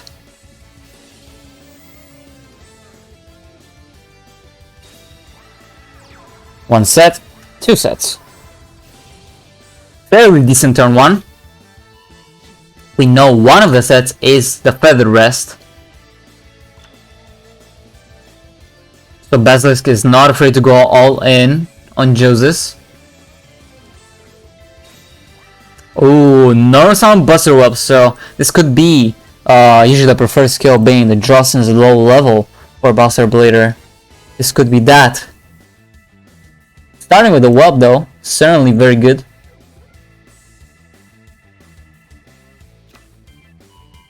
Adds the Karma of the Destruction Swordsman. If you are not aware, this card banishes monsters of the same type from your opponent's graveyard, and you can get some additional attack for either the Whelp or a Buster Blader.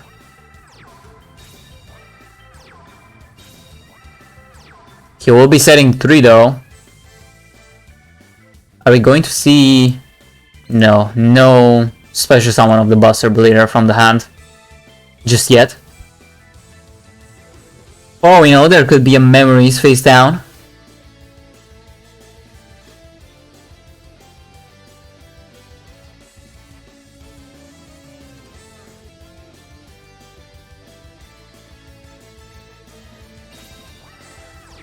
No one's summoning a Chandler here.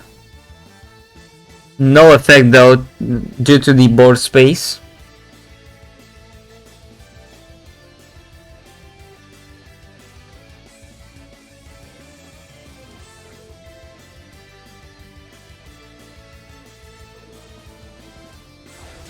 And we will be having a rank 4 actually, will be the Dweller.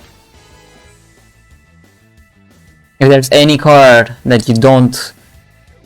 I mean... If he has to activate anything right now, but I don't think he has any opportunity to activate anything in the grave at this point in time. Dollar effect will be activated by the time cards like Memories will be in the grave. I don't know, Mav. Nadia onto the slash. This at least stops lethal. Surely not going to bounce a Buster Whelp.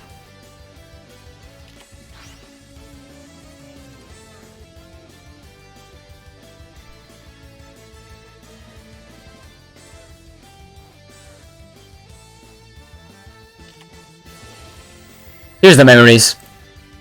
Finally in the end phase. So Dweller, most likely gonna chain to this. This allow the Fusion Summon to come through on this particular turn.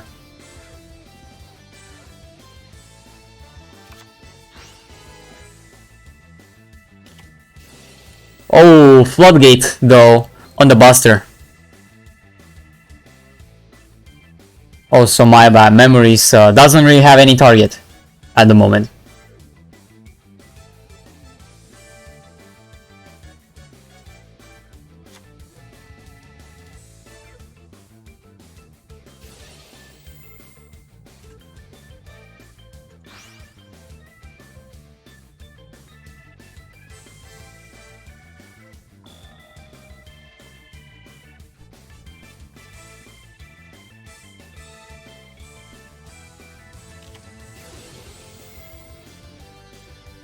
Destruction Sword Memories once again. He has to discard... Oh, there's a Karma.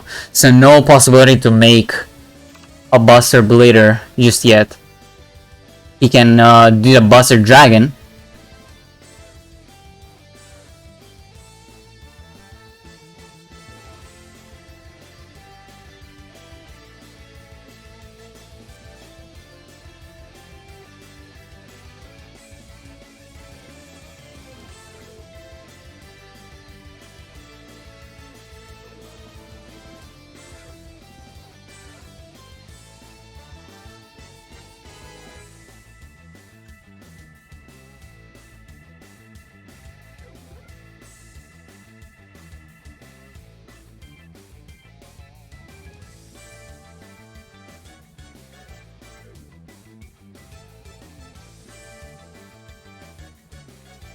Anything more past this? Let's see, Synchro for level 8. His own Cyber Slash. Okay. Does have one set. And he now has sufficient materials in the grave for memories.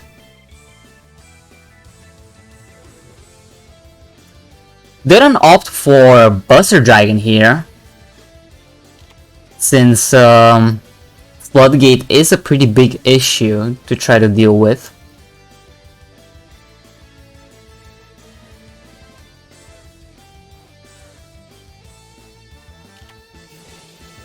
The Featheress that we knew was face down. We'll be drawing just one, be locked only to wins for the remainder of the turn.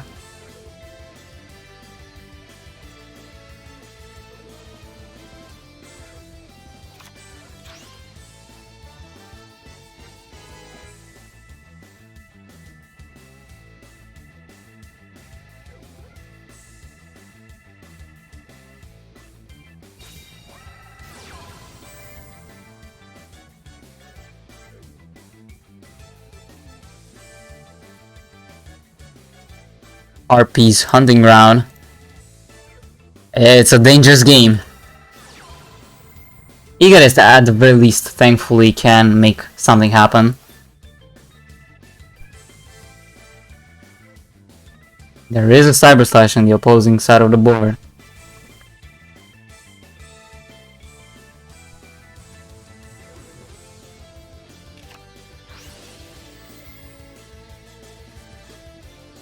Hunting ground effect, try to pop that face down. Which will it be? It's a Canaria, so even if he had a normal summon and somehow, someway Justice didn't bounce, that plan is now gone.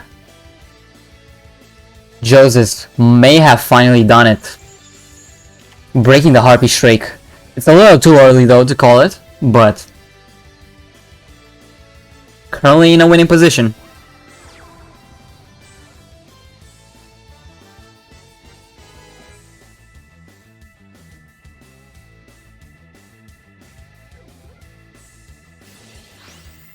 Memories here. Can be used to pierce.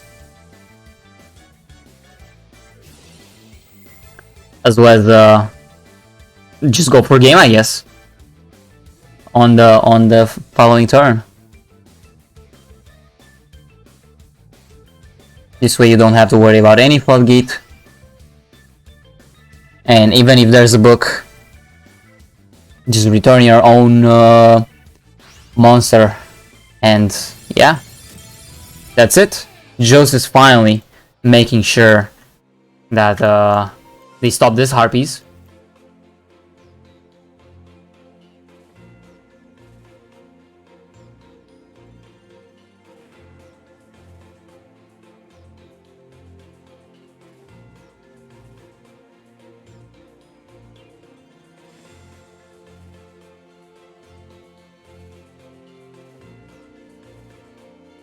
Alright.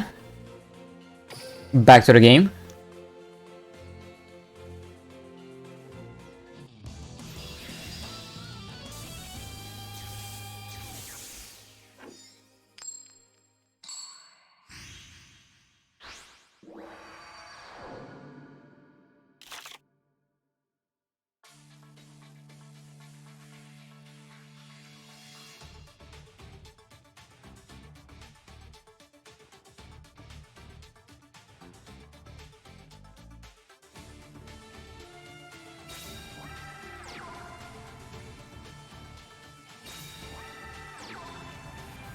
Has the two PKs, unfortunately in the form of both boots. Would you go for Dante in this instance? Yeah, he will be going for Dante. Hopefully milling something good, but no, it's only spells and traps. One of them at the very least sore, but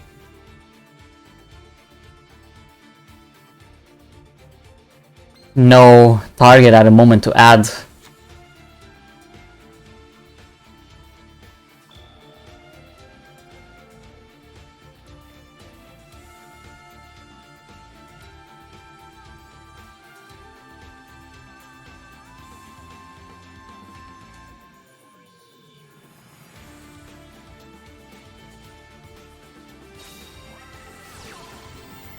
CC.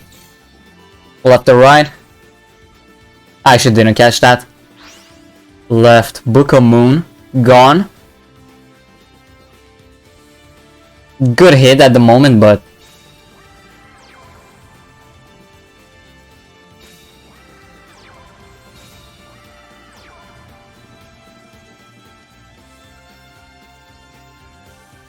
Three sets though to follow it up. Probably not the best.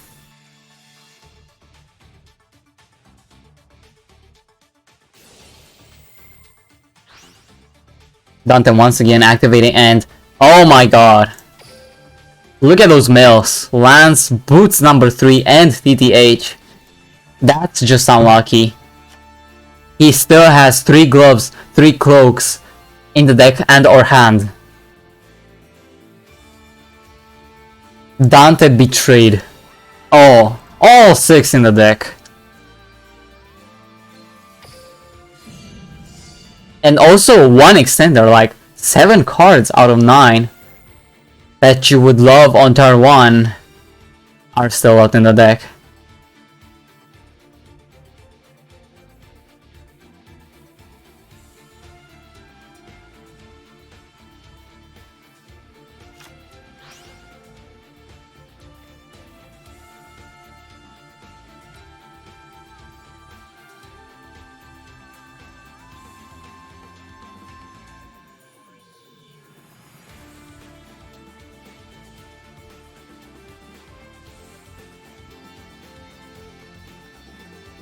Such sick music does Yuta have.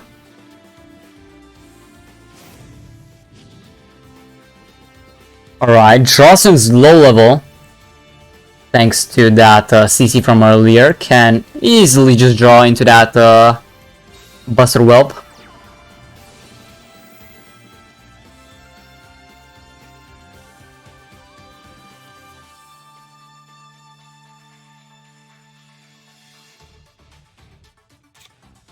Karma will be the card that he adds. This one can boost and also banish cards of the same type, so all 3 boots could just be gone in an instant, while boosting your own Buster Blader to a lot of attack. Currently it's not lethal on the board. He would have to make the Buster Dragon and then use Memories from the Grave, but it's a little, could be a little unsafe against 2 back rows. Let's see what else he's got in the grave. So no possibility of TTH, and 2 of the books are already gone. So in this instance, going for the Buster Dragon couldn't make it, so you could just have game on this turn.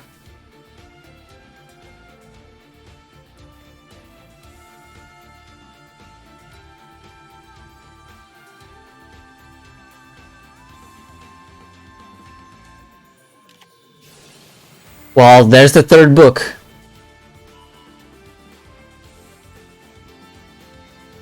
Surely will... Oh, okay. There's a Cosmic Cyclone to get rid of the other. This one, it probably is something like a Lance or an MST, correct? Yeah, it is a Lance. Well, now you could just go for the Buster Fusion and pass on that. Fortunately for Joseph, there's still 1 more backer remaining.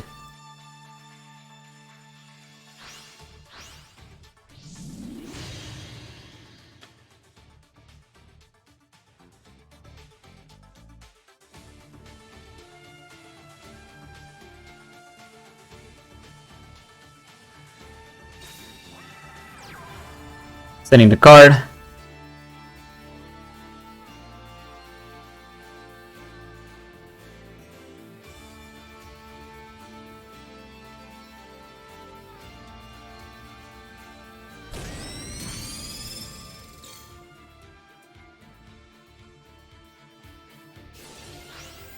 Sword can bring another level 3 onto the board in the form of boots before Karma attempts to banish, since we know there is a Karma face down from the side of Joseph.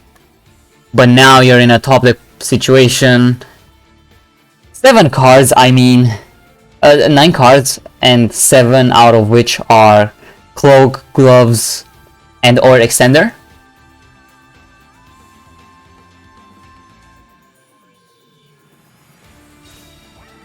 And finally, we do get to see the gloves. Immediately booked, because why not? This looks like game for Joseph. Just very unlikely was Basilisk on the mills. Not a single cloak or gloves in the first what? 11 cards. Just outrageously unfortunate. Buster Dragon flips face up. And that just means game. Big Pierce, 43, Euro dead, and with him, Basilisk out of the table.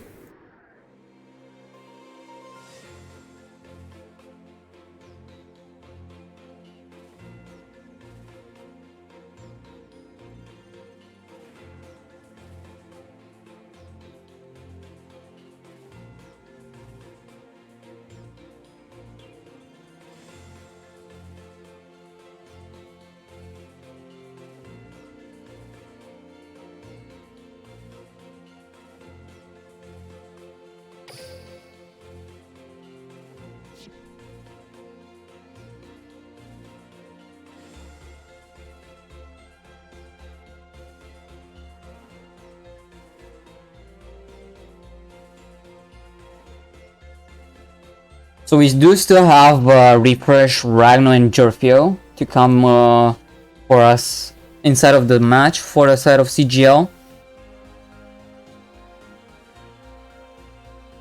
Refresh, Ragnar, 2 players with quite a lot of experience within Team Wars.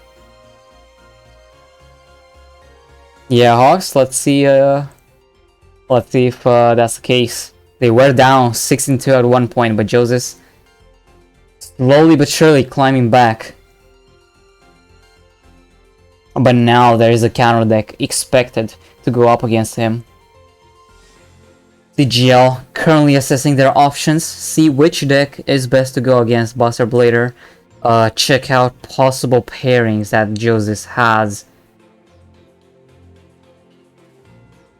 And select the best player with the best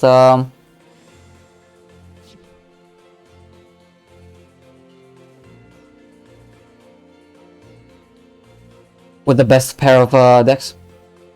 Yeah, for sure. Especially last season, has been doing that quite a lot. This season, actually, the MVPs have been Sachi and Mike, but so far they've not had the best game, going 1-2 each. But here we go, Jorfio coming to the table for the side of CGL.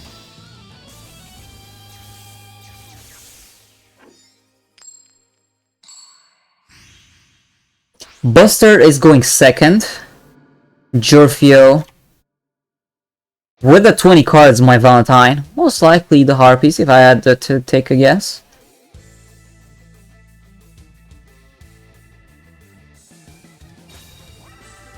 Here's Perfumer.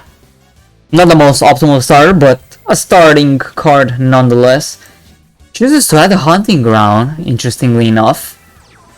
Does he have an Egotist in hand, or I guess he just opted to have some sort of advantage by trying to get rid or forcing prematurely the back row from Joseph.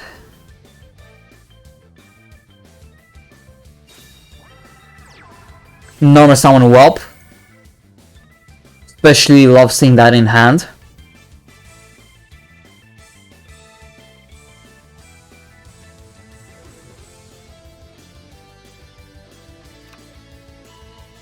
Has the memories.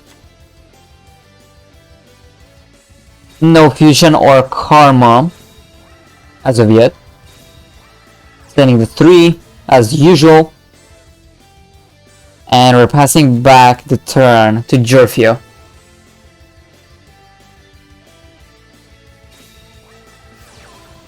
Barbizanic are inevitably coming onto the field. But let's see what other follow-up Jerfio has.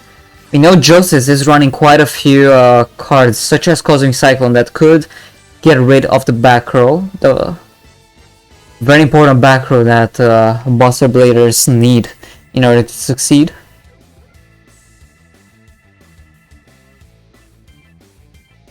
Targets. CC. Gonna be banishing the field spell, and now the threat of our spells and traps are gone for Joseph.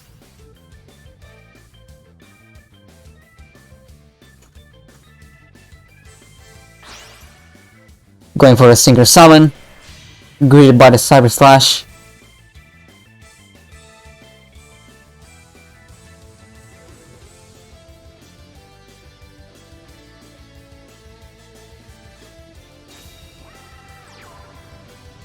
Counter in the hand as well. This currently means that it is lethal. Cyber Slash yet to use her bounce.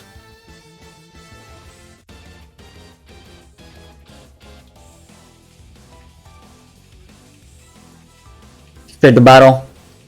Let's see. Joseph, we know he's got 1 memories, most likely face down.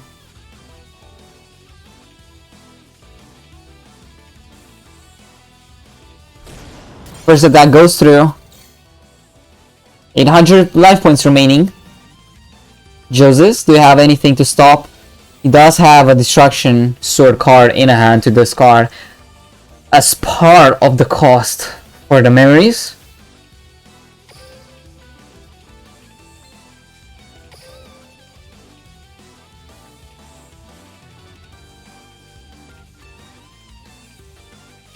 Specials the second Buster Blader from the deck. Greeted by the Floodgate.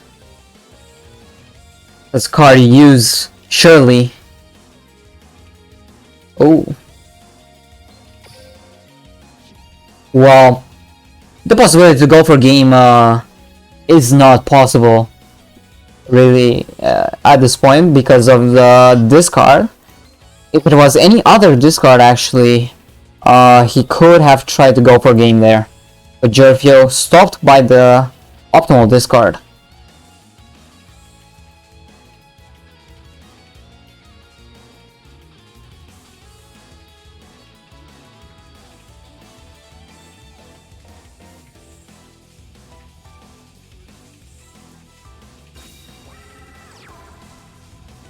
Buster Web number 2.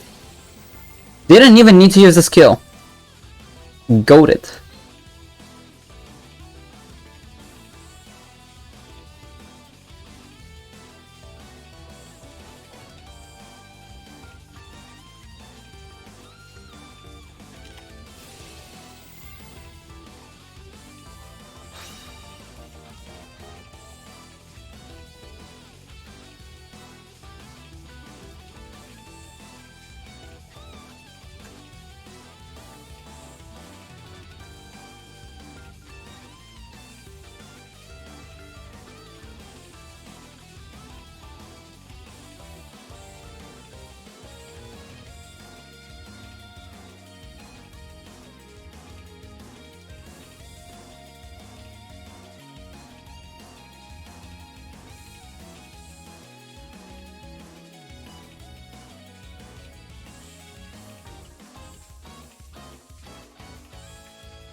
Still waiting. on this to resolve.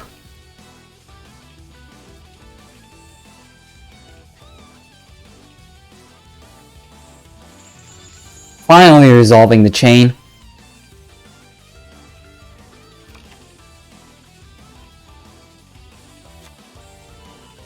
Adds the karma. Was one discarded? No.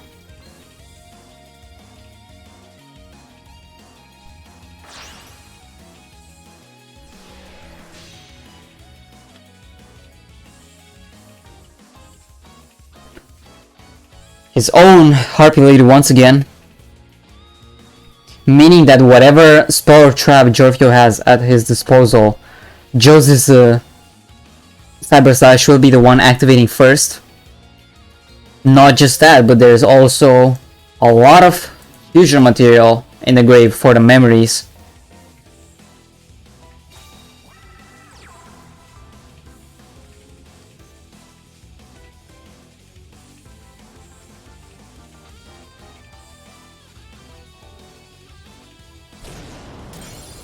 And the karma phase down.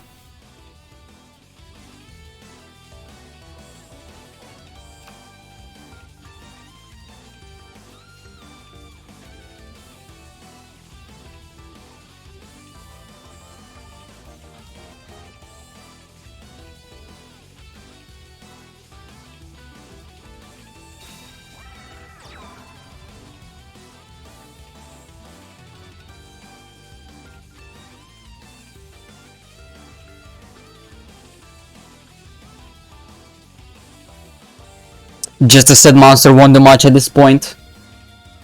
The moment this duel was over was the moment Joseph summoned that Cyber Slash. Priority really sucks.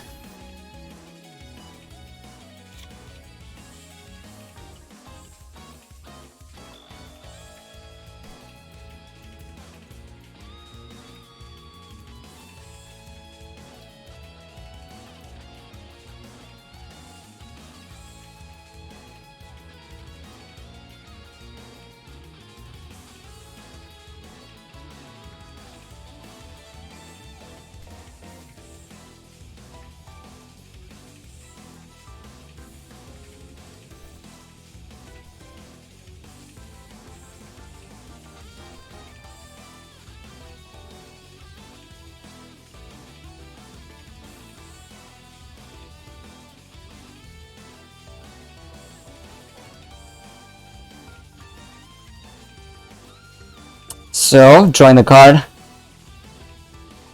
Joseph. Heading straight for battle. Gonna attempt to crash the Cyber Slash. This would not have played around stuff like Forbidden Lands. Here's memories though. Double memories. Wouldn't it have been better to, you know, actually no. That would get your own stuff bounced, because it is you who's activating those. That's a good crash. For 2 fusions no less. And surely there's game, thanks to Karma.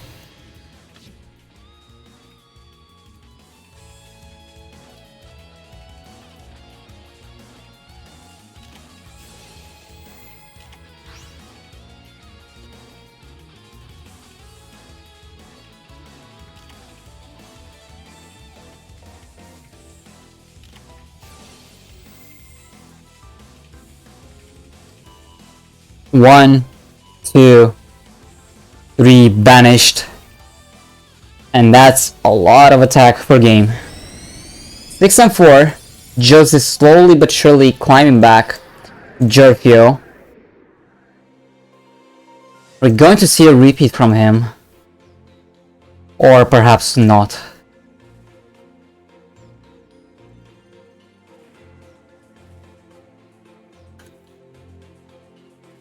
There will be, in fact, a repeat coming from their side. So Harpies going up against Buster Blader one more time. Let's go.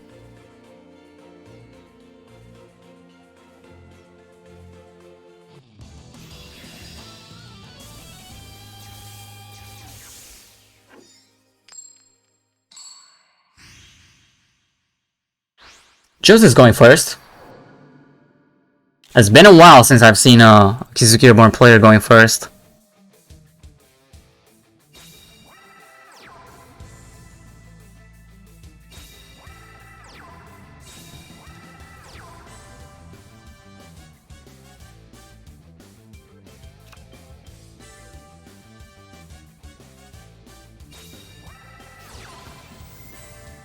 Hunting ground to start off. Always seems to be glued to their Harpies players' hands, doesn't it? Perfumer, the one summoned here, greeted obviously by the book on the summon, or rather on the target from the Harpies hunting ground. Means he could opt not to search for the Egotist. He will do it regardless. There were some other options, such as Feather Rest, but it's better to just have that follow up with Egotist either way. Joseph, anything in the end phase, maybe? CC, get that Buster Whelp, perhaps?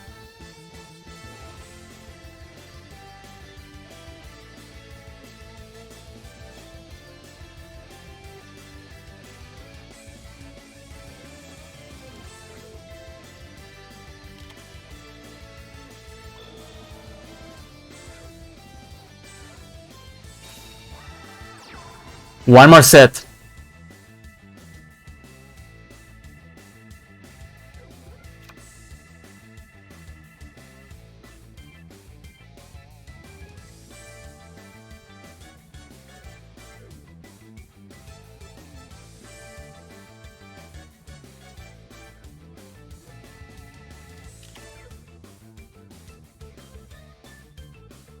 Flipping face up.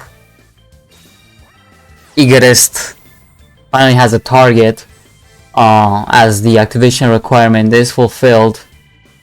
Can pop once more when it resolves.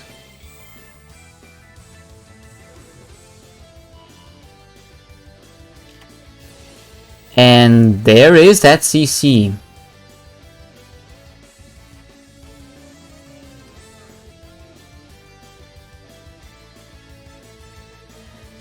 Still a normal summon available.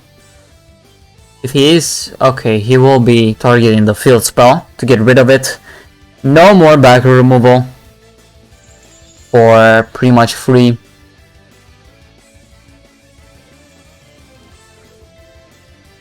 So let's see how this turns out. Harpist, currently lethal on the board.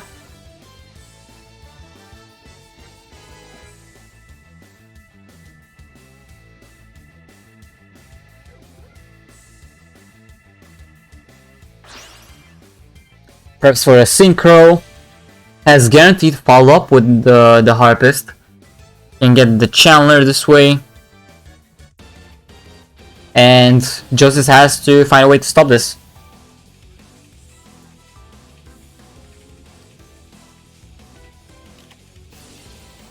Book of Moon will be enough, getting that Cyber Slash face down.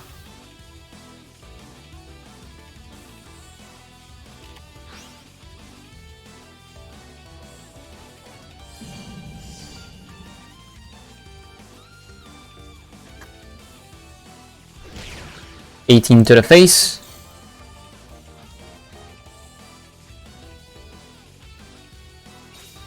Soullessness from the hand though. Could this be game from Jerfio? Summoning most likely an Oracle or a Perfumer. Oracle, not much to grab. We're gonna at least ensure that you have that Feather Rest for the next turn. But there may not even be a next turn depending on how Jerfio's battle phase resolves here. Anything from Joseph. A third book to stop lethal here. 3 books, and at the very least can get the Buster Whelp.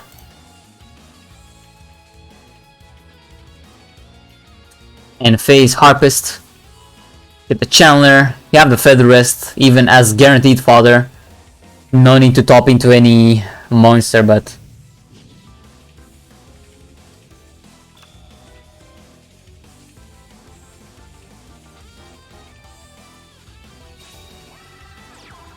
Buster Whelp, here it is. Currently nothing in the graveyard, so searching memories here, you would have to have the ideal fodder. Oh, Floodgate on the summon, interesting.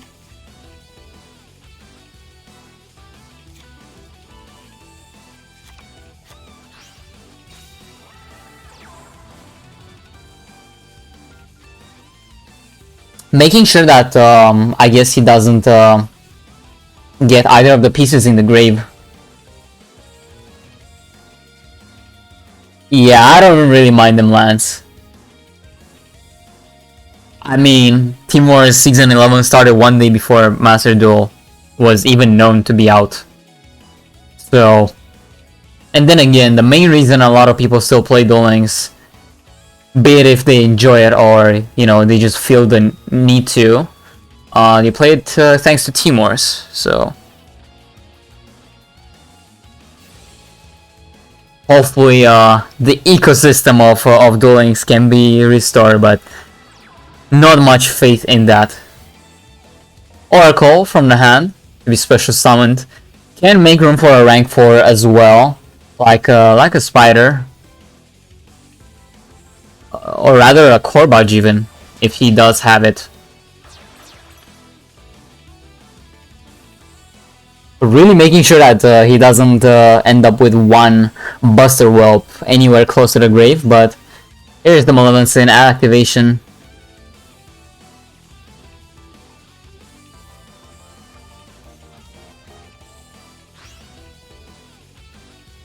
Featherist as well, let's not forget, is still live, and he has not normal summoned yet. We know he has a Chandler in the hand for now.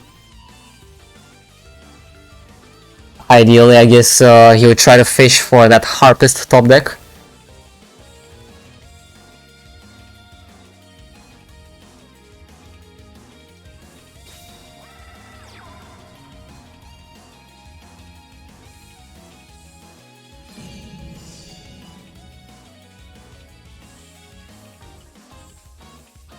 Lethal attack with the Cyber Slash.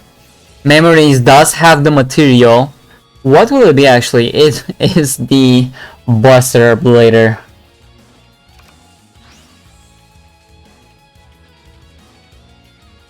Past its prime. Yeah, that's a very good way to put it.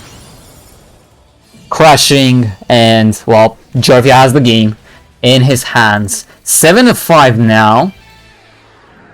Justice will have to switch to his second deck after this pretty good streak with Buster Blader. Finally knocking out Basilisk and getting one deck off from Jorfio.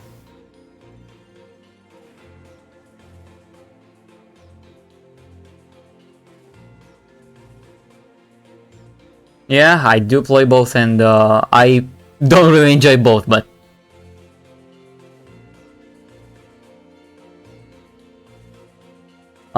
it is what it is.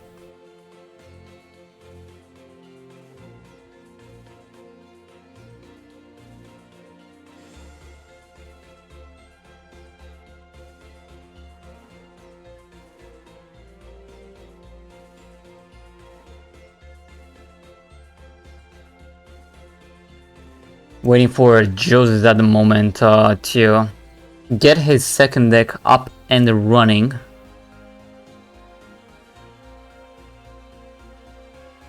In the meantime, we can take another look at the team's members. Kizuki Reborn here, where you have the whole roster, all 15 players. Joseph even being listed the first. We do have only Haruki remaining for the side of Kizuki Reborn if Joseph is to fall. And on the other side, CGL, we have a couple more left in the back. It's the heavy hitters, Refresh and Dark Ragno. And who knows, they may not even be needed in the end, depending on how Jorfio's performance turns out to be. So let's check the game out, shall we?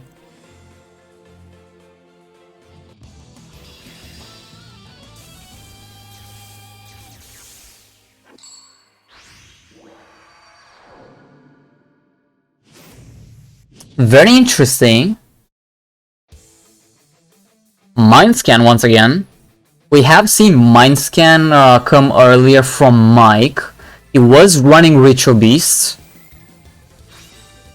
Curious to see if we will be seeing the same. Has the optimal starting path, Jorfio.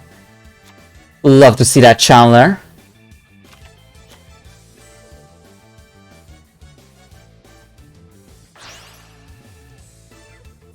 Here it is, Cyber Slash. The question right now is just how many sets will we see post Feather Rest?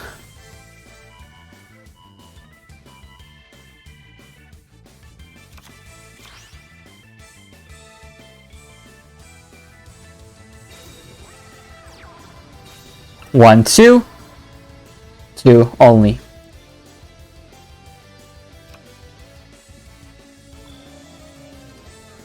So Joseph's 5 cards to work with. Book of Moon immediately.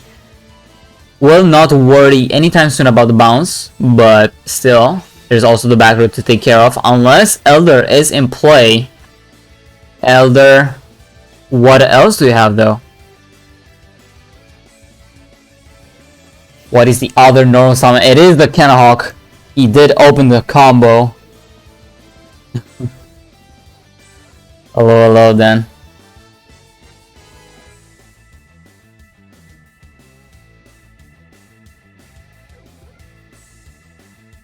Anything on the summon of Kenahawk?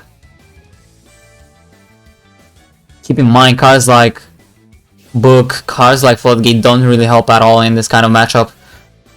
Easily using the face down monsters as contact fusion materials.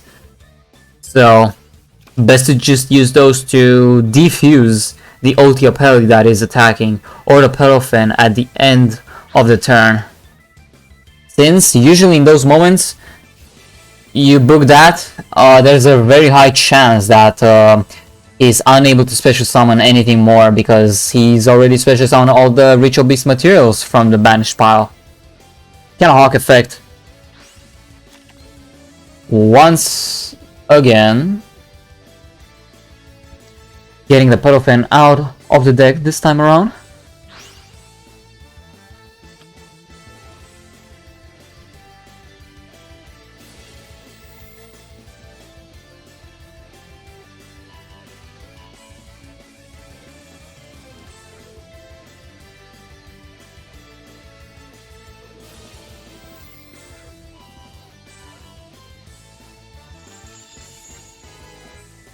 Pedalfin and Winda are back, and he will be grabbing a lot more material in the hand for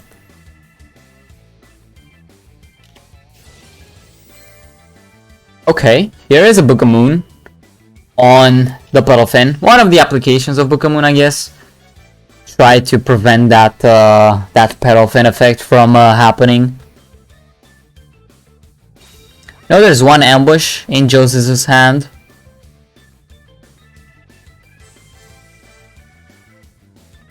Safely, you also could just go for the ulti Apelio, but if it gets booked, it won't be able to be defused.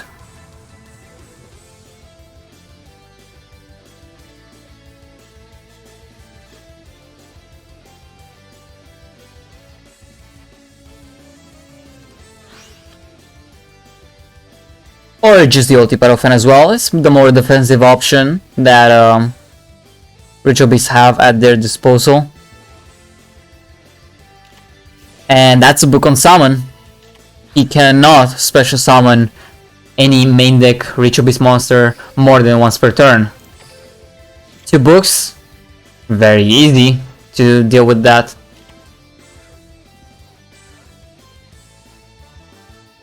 There is an ambush face down.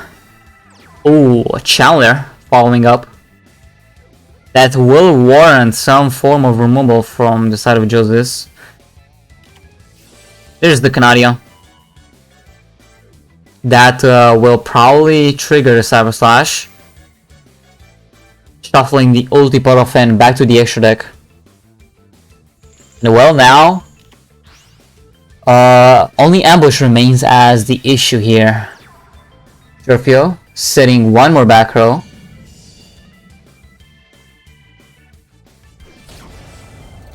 Ambush, you have guaranteed pretty much follow-up for the next turn. Gets the Petal Fan out of the way and probably, I guess, the Elder.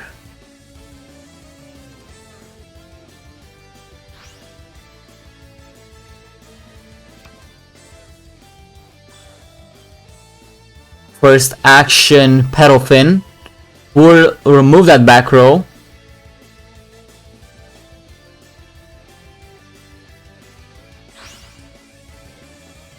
Here we have the old Hawk. We have lots of materials in the banished pile to still get onto the field. We have 2 Windows, 1 Petal Fin, which could use its effect once more, and the Elder.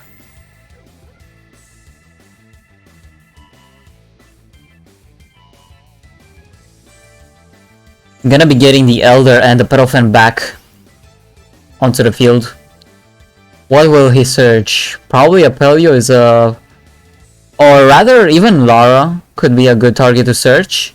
Haven't used your normal summon just yet. You have a Winda in the grave. But it will be Apelio. Petal easily transferring that Apelio from the hand to the banished pile. That's one more special summon to be happening. He's going to end up with the Winda and the Apelio. Apelio as well can banish the Petal Fin or the other Winda. Get some attack boost.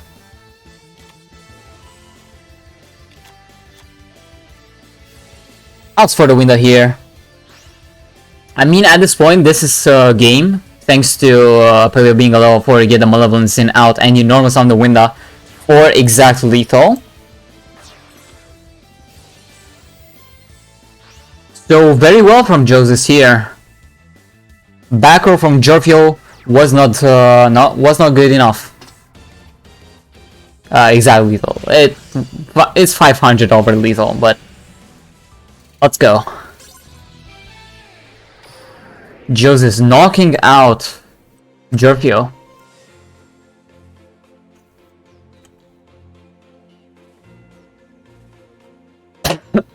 Sorry about that, guys.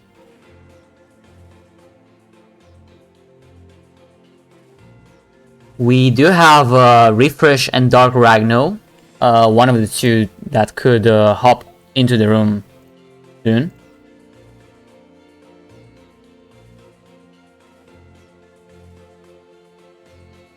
Going to take just a moment to thank you once again to the sponsor for this season's Team Wars in Tonamel. You have them in the middle. More simple, more tournament. Both for Duel Links, for Master Duel, for a lot more games. Make sure to check them out. Impressive platform that could and even is rivaling Smash GG. If not in just the Eastern world, also in the Western world.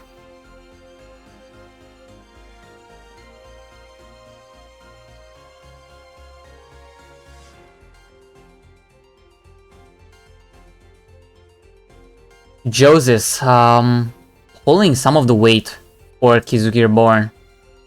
Keep in mind he did come at 2 and 6 and he managed to make it very close to 6 to 7. Next player will be Refresh coming up with the Yummy Yugi.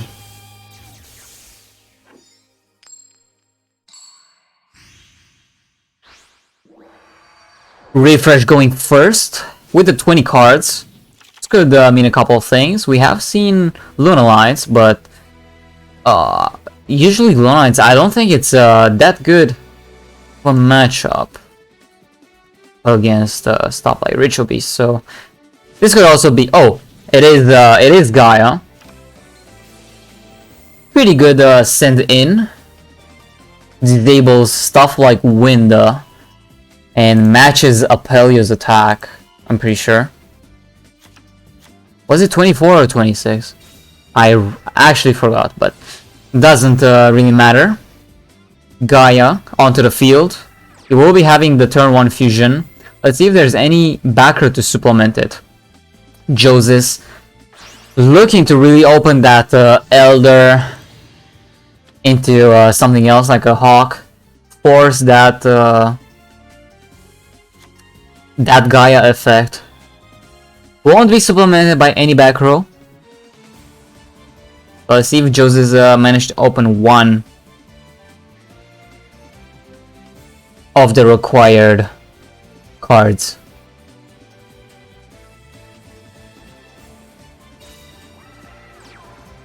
One back row, 2, 3 even, and a monster.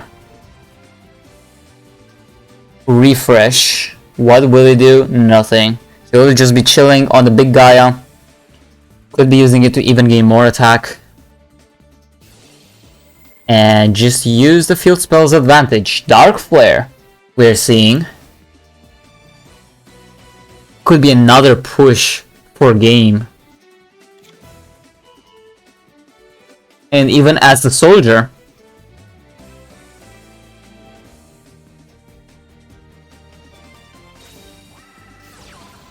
Centric here will try to snipe one of the 3 back rows.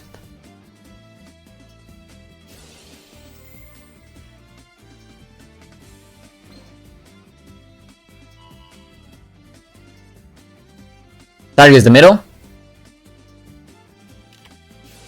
Chainable Canaria doesn't really help much, but Canaria can at least special summon itself back as fodder. Gaia, very good there. Flipped face down, but now it can flip face up once again and get rid of whatever else is left. It destroyed the floodgate with that also. Refresh. Floodgate number 2. But there's soldier to play around that. And he has not used his normal summon yet, so he can also just tribute this soldier Gaia. Get the regular Gaia. And you even have fodder for Dark Flare. On top of having a 5,200 attack Gaia. Disables the window, if it is window face down. It's all you can ask for if you refresh at the moment. That Eccentric really proved to be very good. Hitting the Canaria there really was huge. But HeyZZy, sad that things didn't go in his way. Soldier Gaia chaining to Canaria's effect. Managing to get rid of one more floodgate. Huge. And has one back row as well. Or it's not even a window. Well, if it helps, HeyZZy has seen that back row thanks to Mind Scan, so he can choose to surrender earlier if need be, or try to play it out. You know how they say never surrender, but cases like this, I just can't help but think it's a big F. Pay your respects, guys. HeyZZy has done well. Actually, he's 5-1. Oh no, 4-1. I bet. Says the monster. Destroy the back row here. It's a Book of Moon, and well, it's just game whatever the monster that is face down is.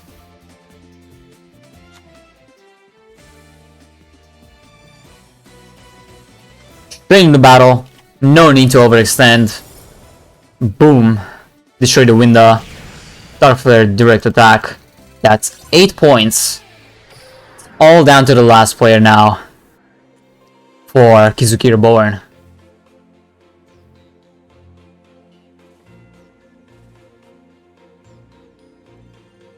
CGL really looking to get their third win and not fall into the 4 losses category. Not a whole lot of teams enjoy running that out.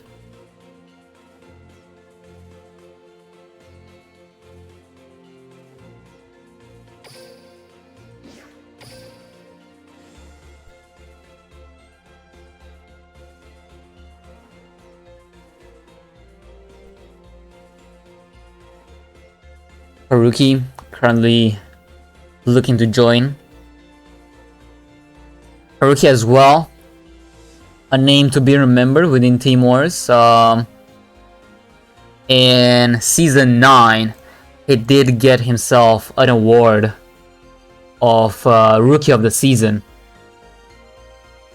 Going 17 and 10 with his best performance being a 5 and 2.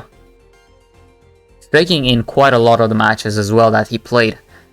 Whenever he was sent in, he would guaranteed grab you 3.4 wins on average. So let's see if the performance from around a year later still holds on today. Or rather from 1 year ago, still holds on to today. Gaia being hard drawn here.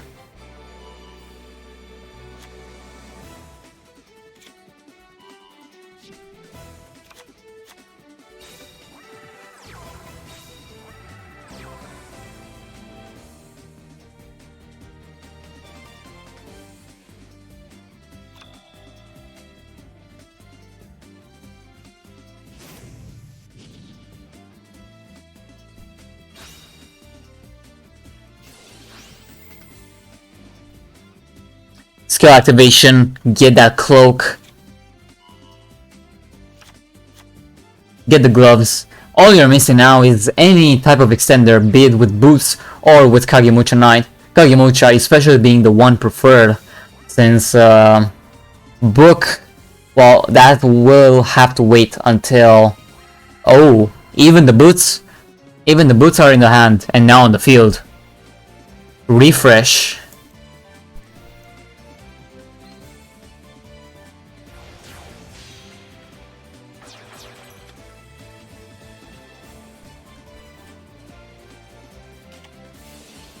There's a floodgate. Ooh, Lance from Haruki.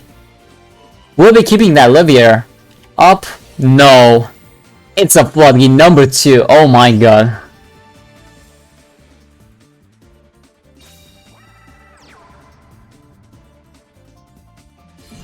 Oh well. There's just the gloves on the field. With one set, fortunately. But Refresh has the combo available at his disposal, and he could also search for a Soldier Gaia if need be.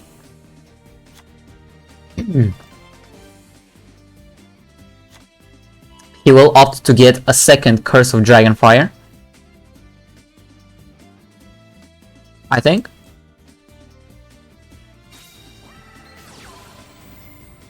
Either that or he already has Dark Flare, but Eccentric, no matter.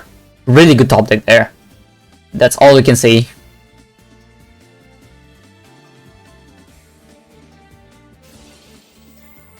Eccentric.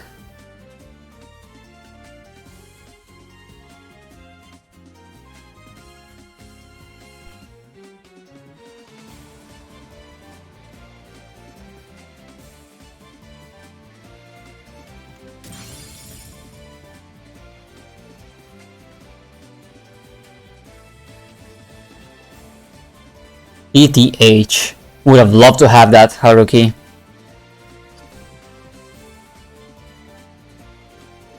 Well, now, with Levier being put face down and gloves,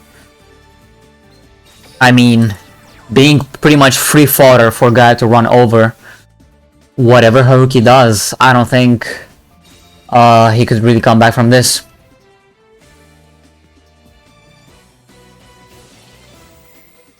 Curse of Dragonfire. Getting the fusioning.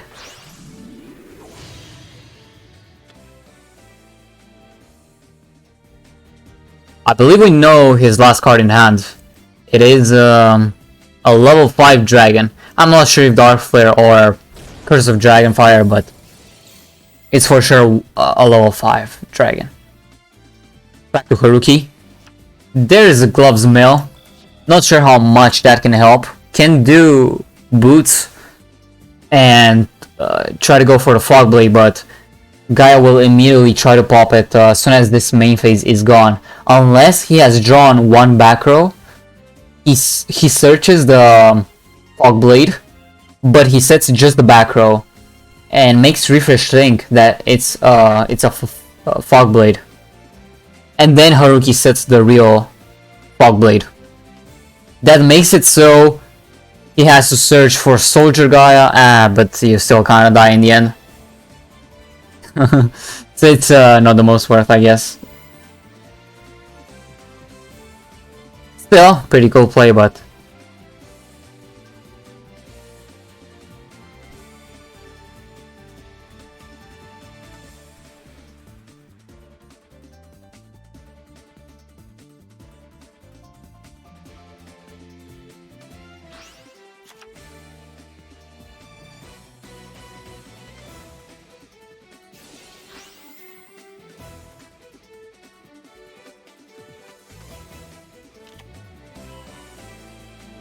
Fog Blade added to the hand. It's one. Okay, we'll be setting the other as well. It's a 50-50 for refresh to try to snipe. We'll all be destroying the CC. Still could chain to the Fog Blade, but...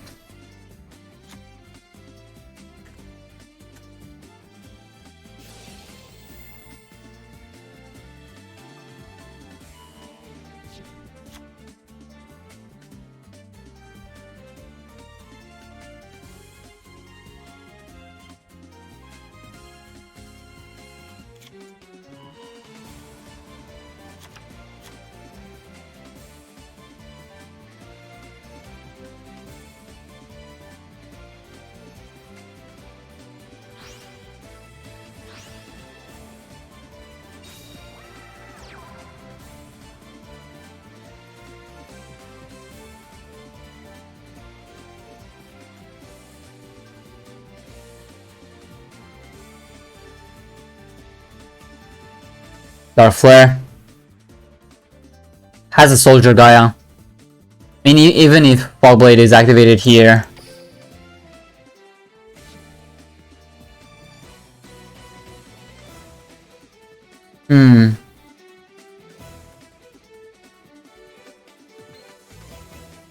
Target one other card on the field. I mean, he could very easily just destroy the Leviair here, and that would just be exact lethal.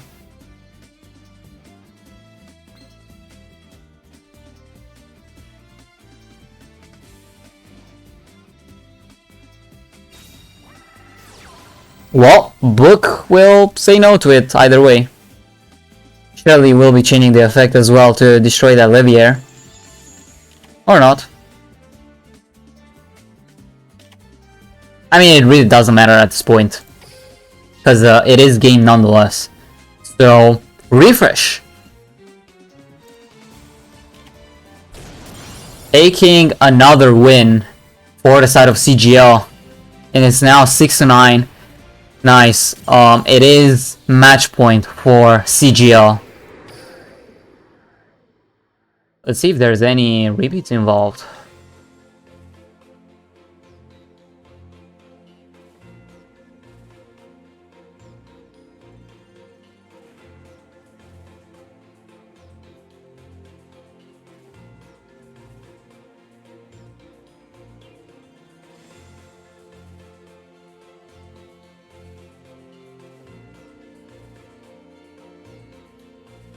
Before we are actually, no, it's too late, I think. It's a little too late.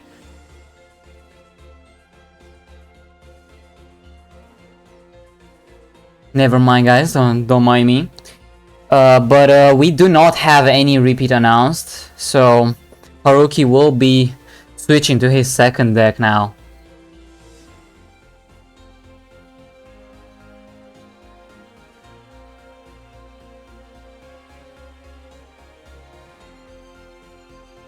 Let's go.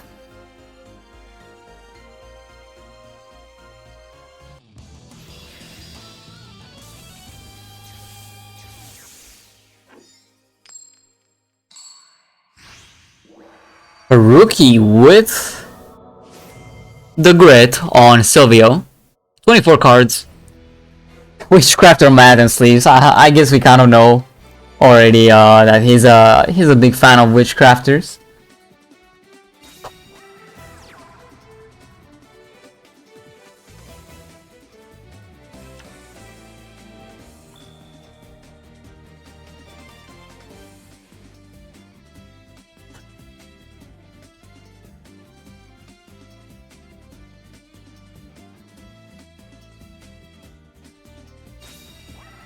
Let's check it out. So, starts the turn with the Jenny.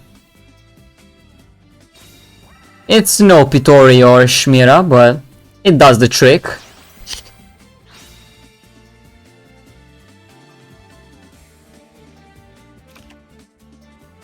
Gets a Shmira. And straight into battle we head.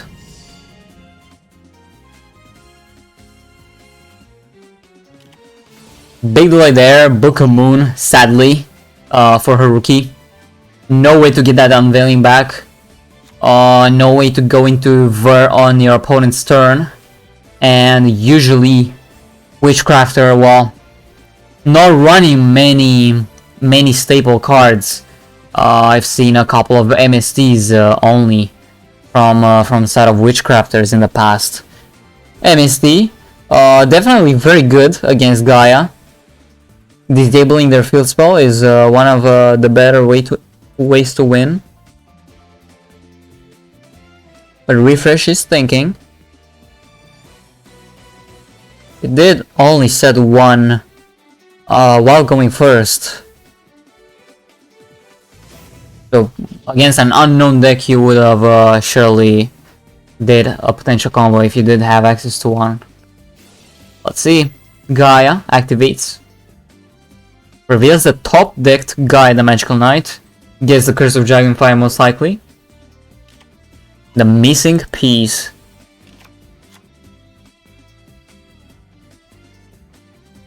And now he has free reigns for a fusion.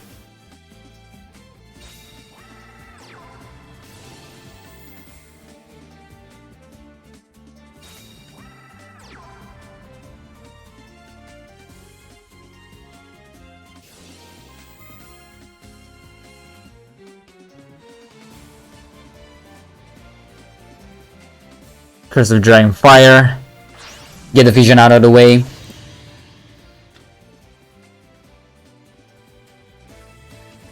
But anything more though, past this. We haven't seen him set any other cards in that instance. Stuff like a BLS here would be extremely huge. Haven't seen BLS thus far either in these 2 games from Refresh.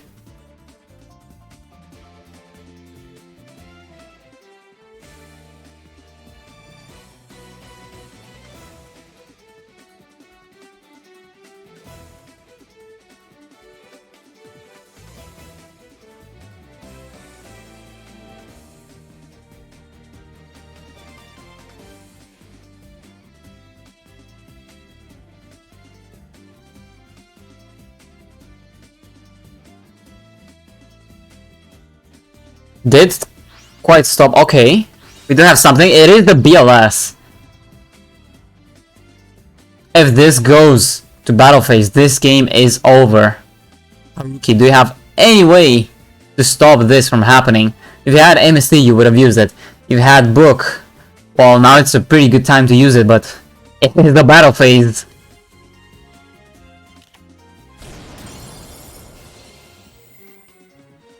And he attacks in the wrong order?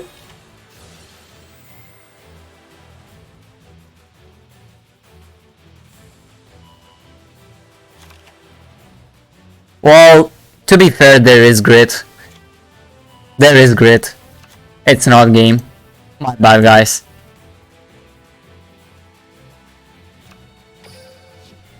But, yeah, definitely way better to just attack with Gaia. But still, I think it's a pretty bad position for Haruki either way. Gets the Masterpiece out of the way into the graveyard. I think there is one spell.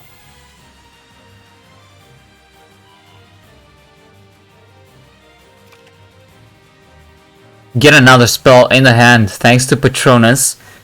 So if he has another smaller Witchcrafter that he could use right now. Here's Jenny. Refresh, surely not going to pop anytime soon. He'll try to wait until... Okay, here's Ver.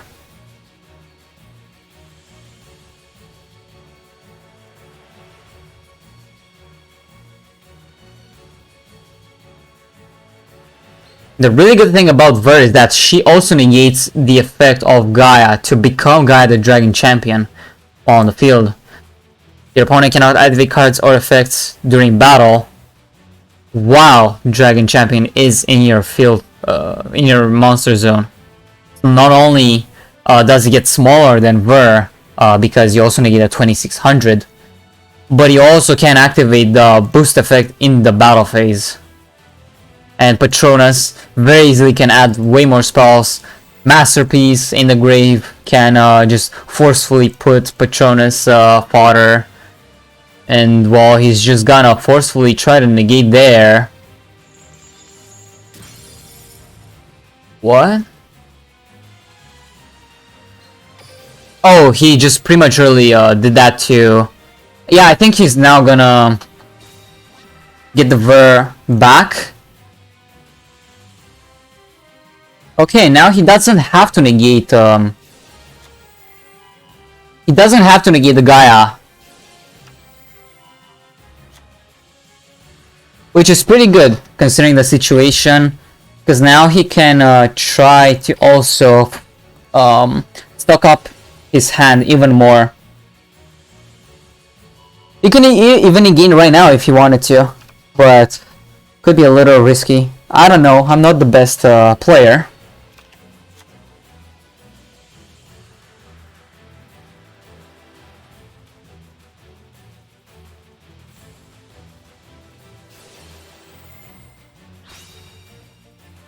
Ver effect in the draw phase. That means no BLS double attack. No Gaia pop, but oh my god, Eccentric is here. Well, isn't that a very sad way to end this game? Masterpiece can at least fetch back. I don't know how many spells are there in the hand. I'm pretty sure there's one Unveiling and one Holiday. Unveiling has been used. There is one Holiday remaining, and he can use it to boost over, or rather, so much so BLS is unable to destroy. Will he force it? No. Holiday still left in the hand.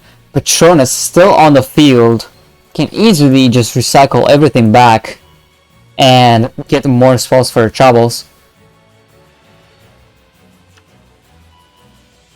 Collab. 2 confirmed spells in the hand. Ver immediately. Gonna probably discard that to Holiday from earlier. There it is. Jenny going to special summon the other Ver. He could go for a board clear. Maybe using a rank 8.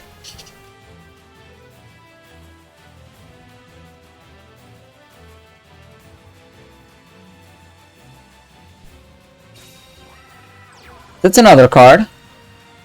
Patronus is a hard once per turn for either of the two effects. Here is Giant Grinder, number 15. Can destroy both of those special summon monsters. If he's got another holiday,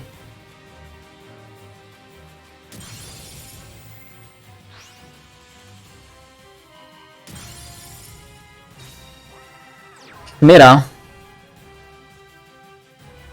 still good enough. Oh, collab as the last spell. That is game.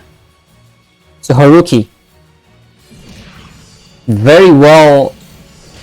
I thought this game was over in Refresh's favor, but Haruki, very good player at Witchcrafters. We know that much from a lot of the past performances of his.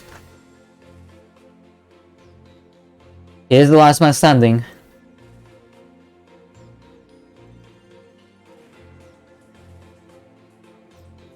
And now he'll have to face Refresh's second deck.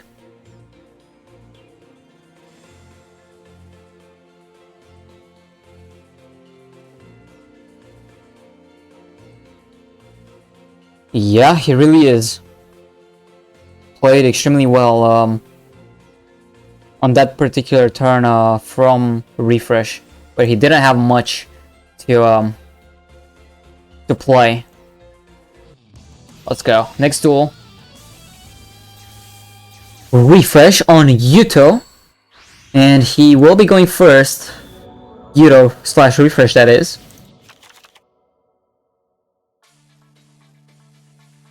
We're gonna see the. Are we going to see the Phantom Strat activated right off the bat?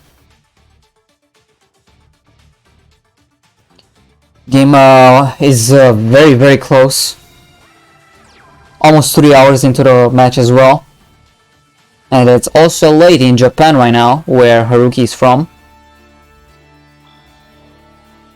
Refresh setting 2, Haruki with the Jenny normal summon once again. Refresh going to try to see if he could on end phase book or try to floodgate the last Witchcrafter that Haruki could be summoning.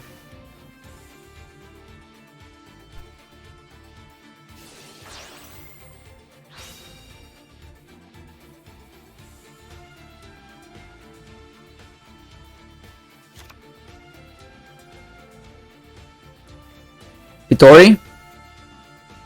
So there are 2 Witchcrafter spells in the grave right now. He will be using Shimira to send the Masterpiece most likely, just so that he can assure to have another Witchcrafter coming onto Refresh's turn. Oh, if that is a Patronus, that is a pretty good setup to combat a Book of Moon or something like that. But they will not combat Book of Moon and Patronus, I'm pretty sure. And MST, rather. Takes the 1000. CC getting rid of the Patronus. But the Witchcrafter spells at least will be getting... will be added back to the hand.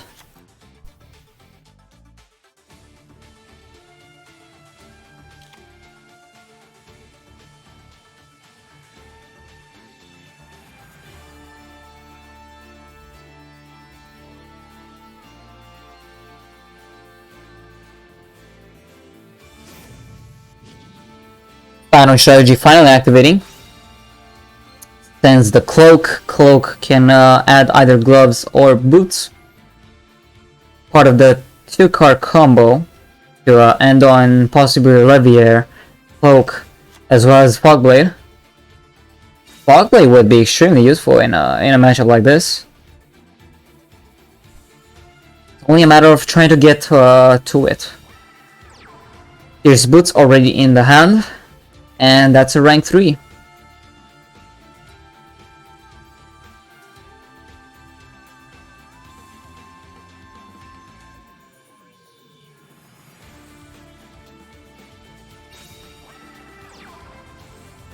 So that's another card. So in the case of For example, Boots searching the fog blade, we now know which card is exactly fog blade. Gonna be in the rightmost zone. I'm thinking this tutorial was activated earlier because Refresh was trying to enter battle phase. So Haruki had to respond somehow.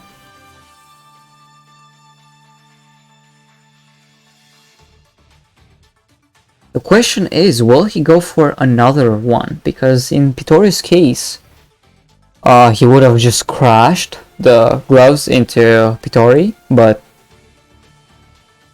now there is no such possibility. Do you play it safe, Haruki, and you go into Ver? Or do you just sit on the Shmira?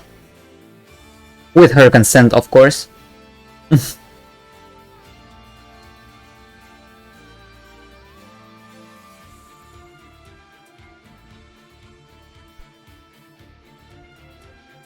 See? Still end of main phase, I'm assuming.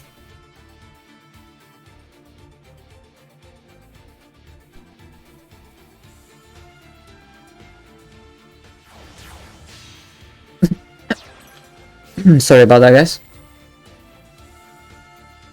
Refresh opting for the break sword.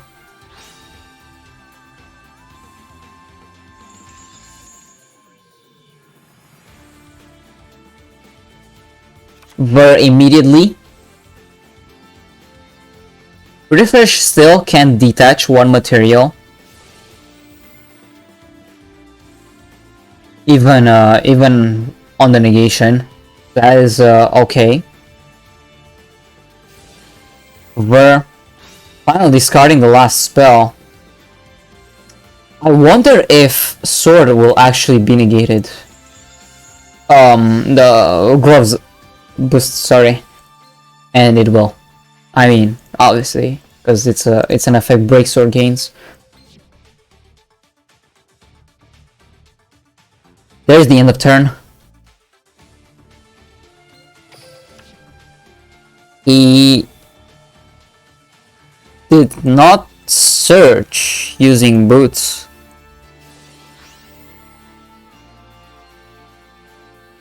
Isn't that meant to happen? Well, either way, there's that third Witchcrafter spell in the grave. That's on top of Masterpiece being already there. And with now 2 Witchcrafter monsters on the field. Oh no! The TDH! Oh no! All the 4 Witchcrafter spells gone. Still, one Masterpiece to try to rule them all. Still with no Patronus anywhere to be seen. And now Boots. Finally activating for the Fog Blade. This looks very much in favor of Refresh. We'll be attacking with the Phantom Knight of Break Sword.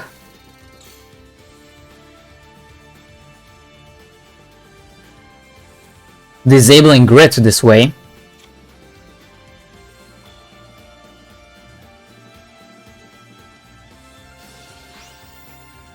Pitori adding 1, pitching 1. Let's see which one will it be.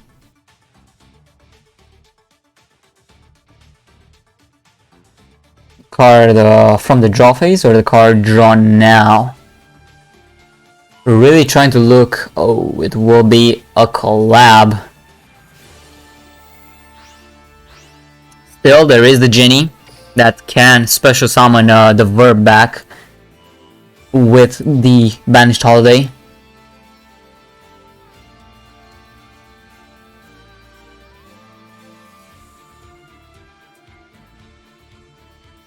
You're still in the main phase, but now we are in the end phase. Alright. The spells will be brought back. Collab and Unveiling, that is.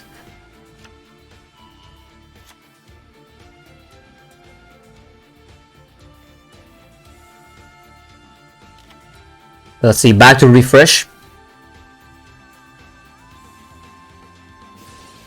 We know he has one Fogblade set. So now he will be trying to forcefully remove that Ver off the field with Break Sword.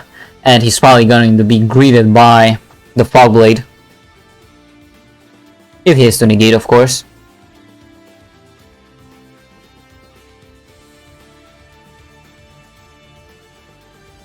Very close battle thus far. And it's in a pretty scary situation for Kizuki Reborn since they are held at match point by Chaos Game Link. Ver activating, trying to negate that Break Sword. Surely the Fogblade will be chained. No, it will not.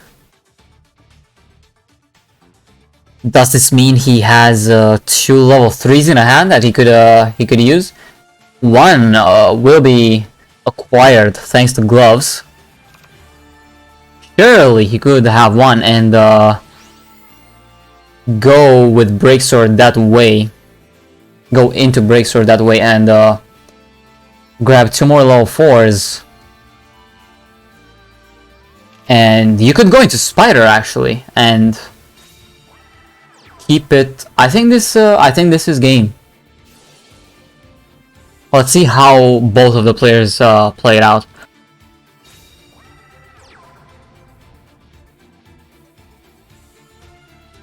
Like even through the masterpiece.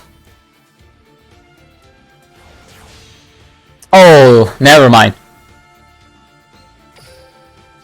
Where's the other bird though? So he will opt for Nightmare Shard instead of a Break Sword. Trying to, you know, destroy this Break Sword. Or even that one Break Sword. Destroying Ver. This way, I mean, can he? No, he cannot negate. This is GG.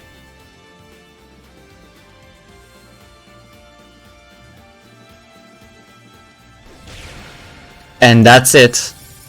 Haruki lost. Refresh. 3-1 to close out the game for Chaos Game Link. 10-7 the scoreline. Well played from Haruki. Now towards the end. Valiantly fought from both of the teams. Both teams now actually 3-3. KR on 7 RD and CGL on -3 RD. Very well played though. The whole match. Couple of mistakes early on maybe have made this game a little more how do you say it? Oh, Jumpy. Hello Jumpy, your team has won and thank you for the raid as well. Even though we are just closing out and we're probably going to host someone else. Shout out to Twitch TV aka _Jumpy. Make sure to follow him, guys. Let me check for any live matches. We have Bricks and Potatoes up against Inti Sun and Sensei versus LYW, but I think most of you guys would enjoy BMP versus IS more. So let's play out the predictions. CGL, the winner of this prediction.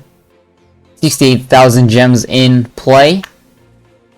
And yeah, let's look out for the host. So thank you once again for watching. This was Timur's match that has taken approximately 3 hours and 5 minutes, only for a 10-7. Thank you guys for sticking by, and I'll leave you to Gandia's hands now. See you around, guys.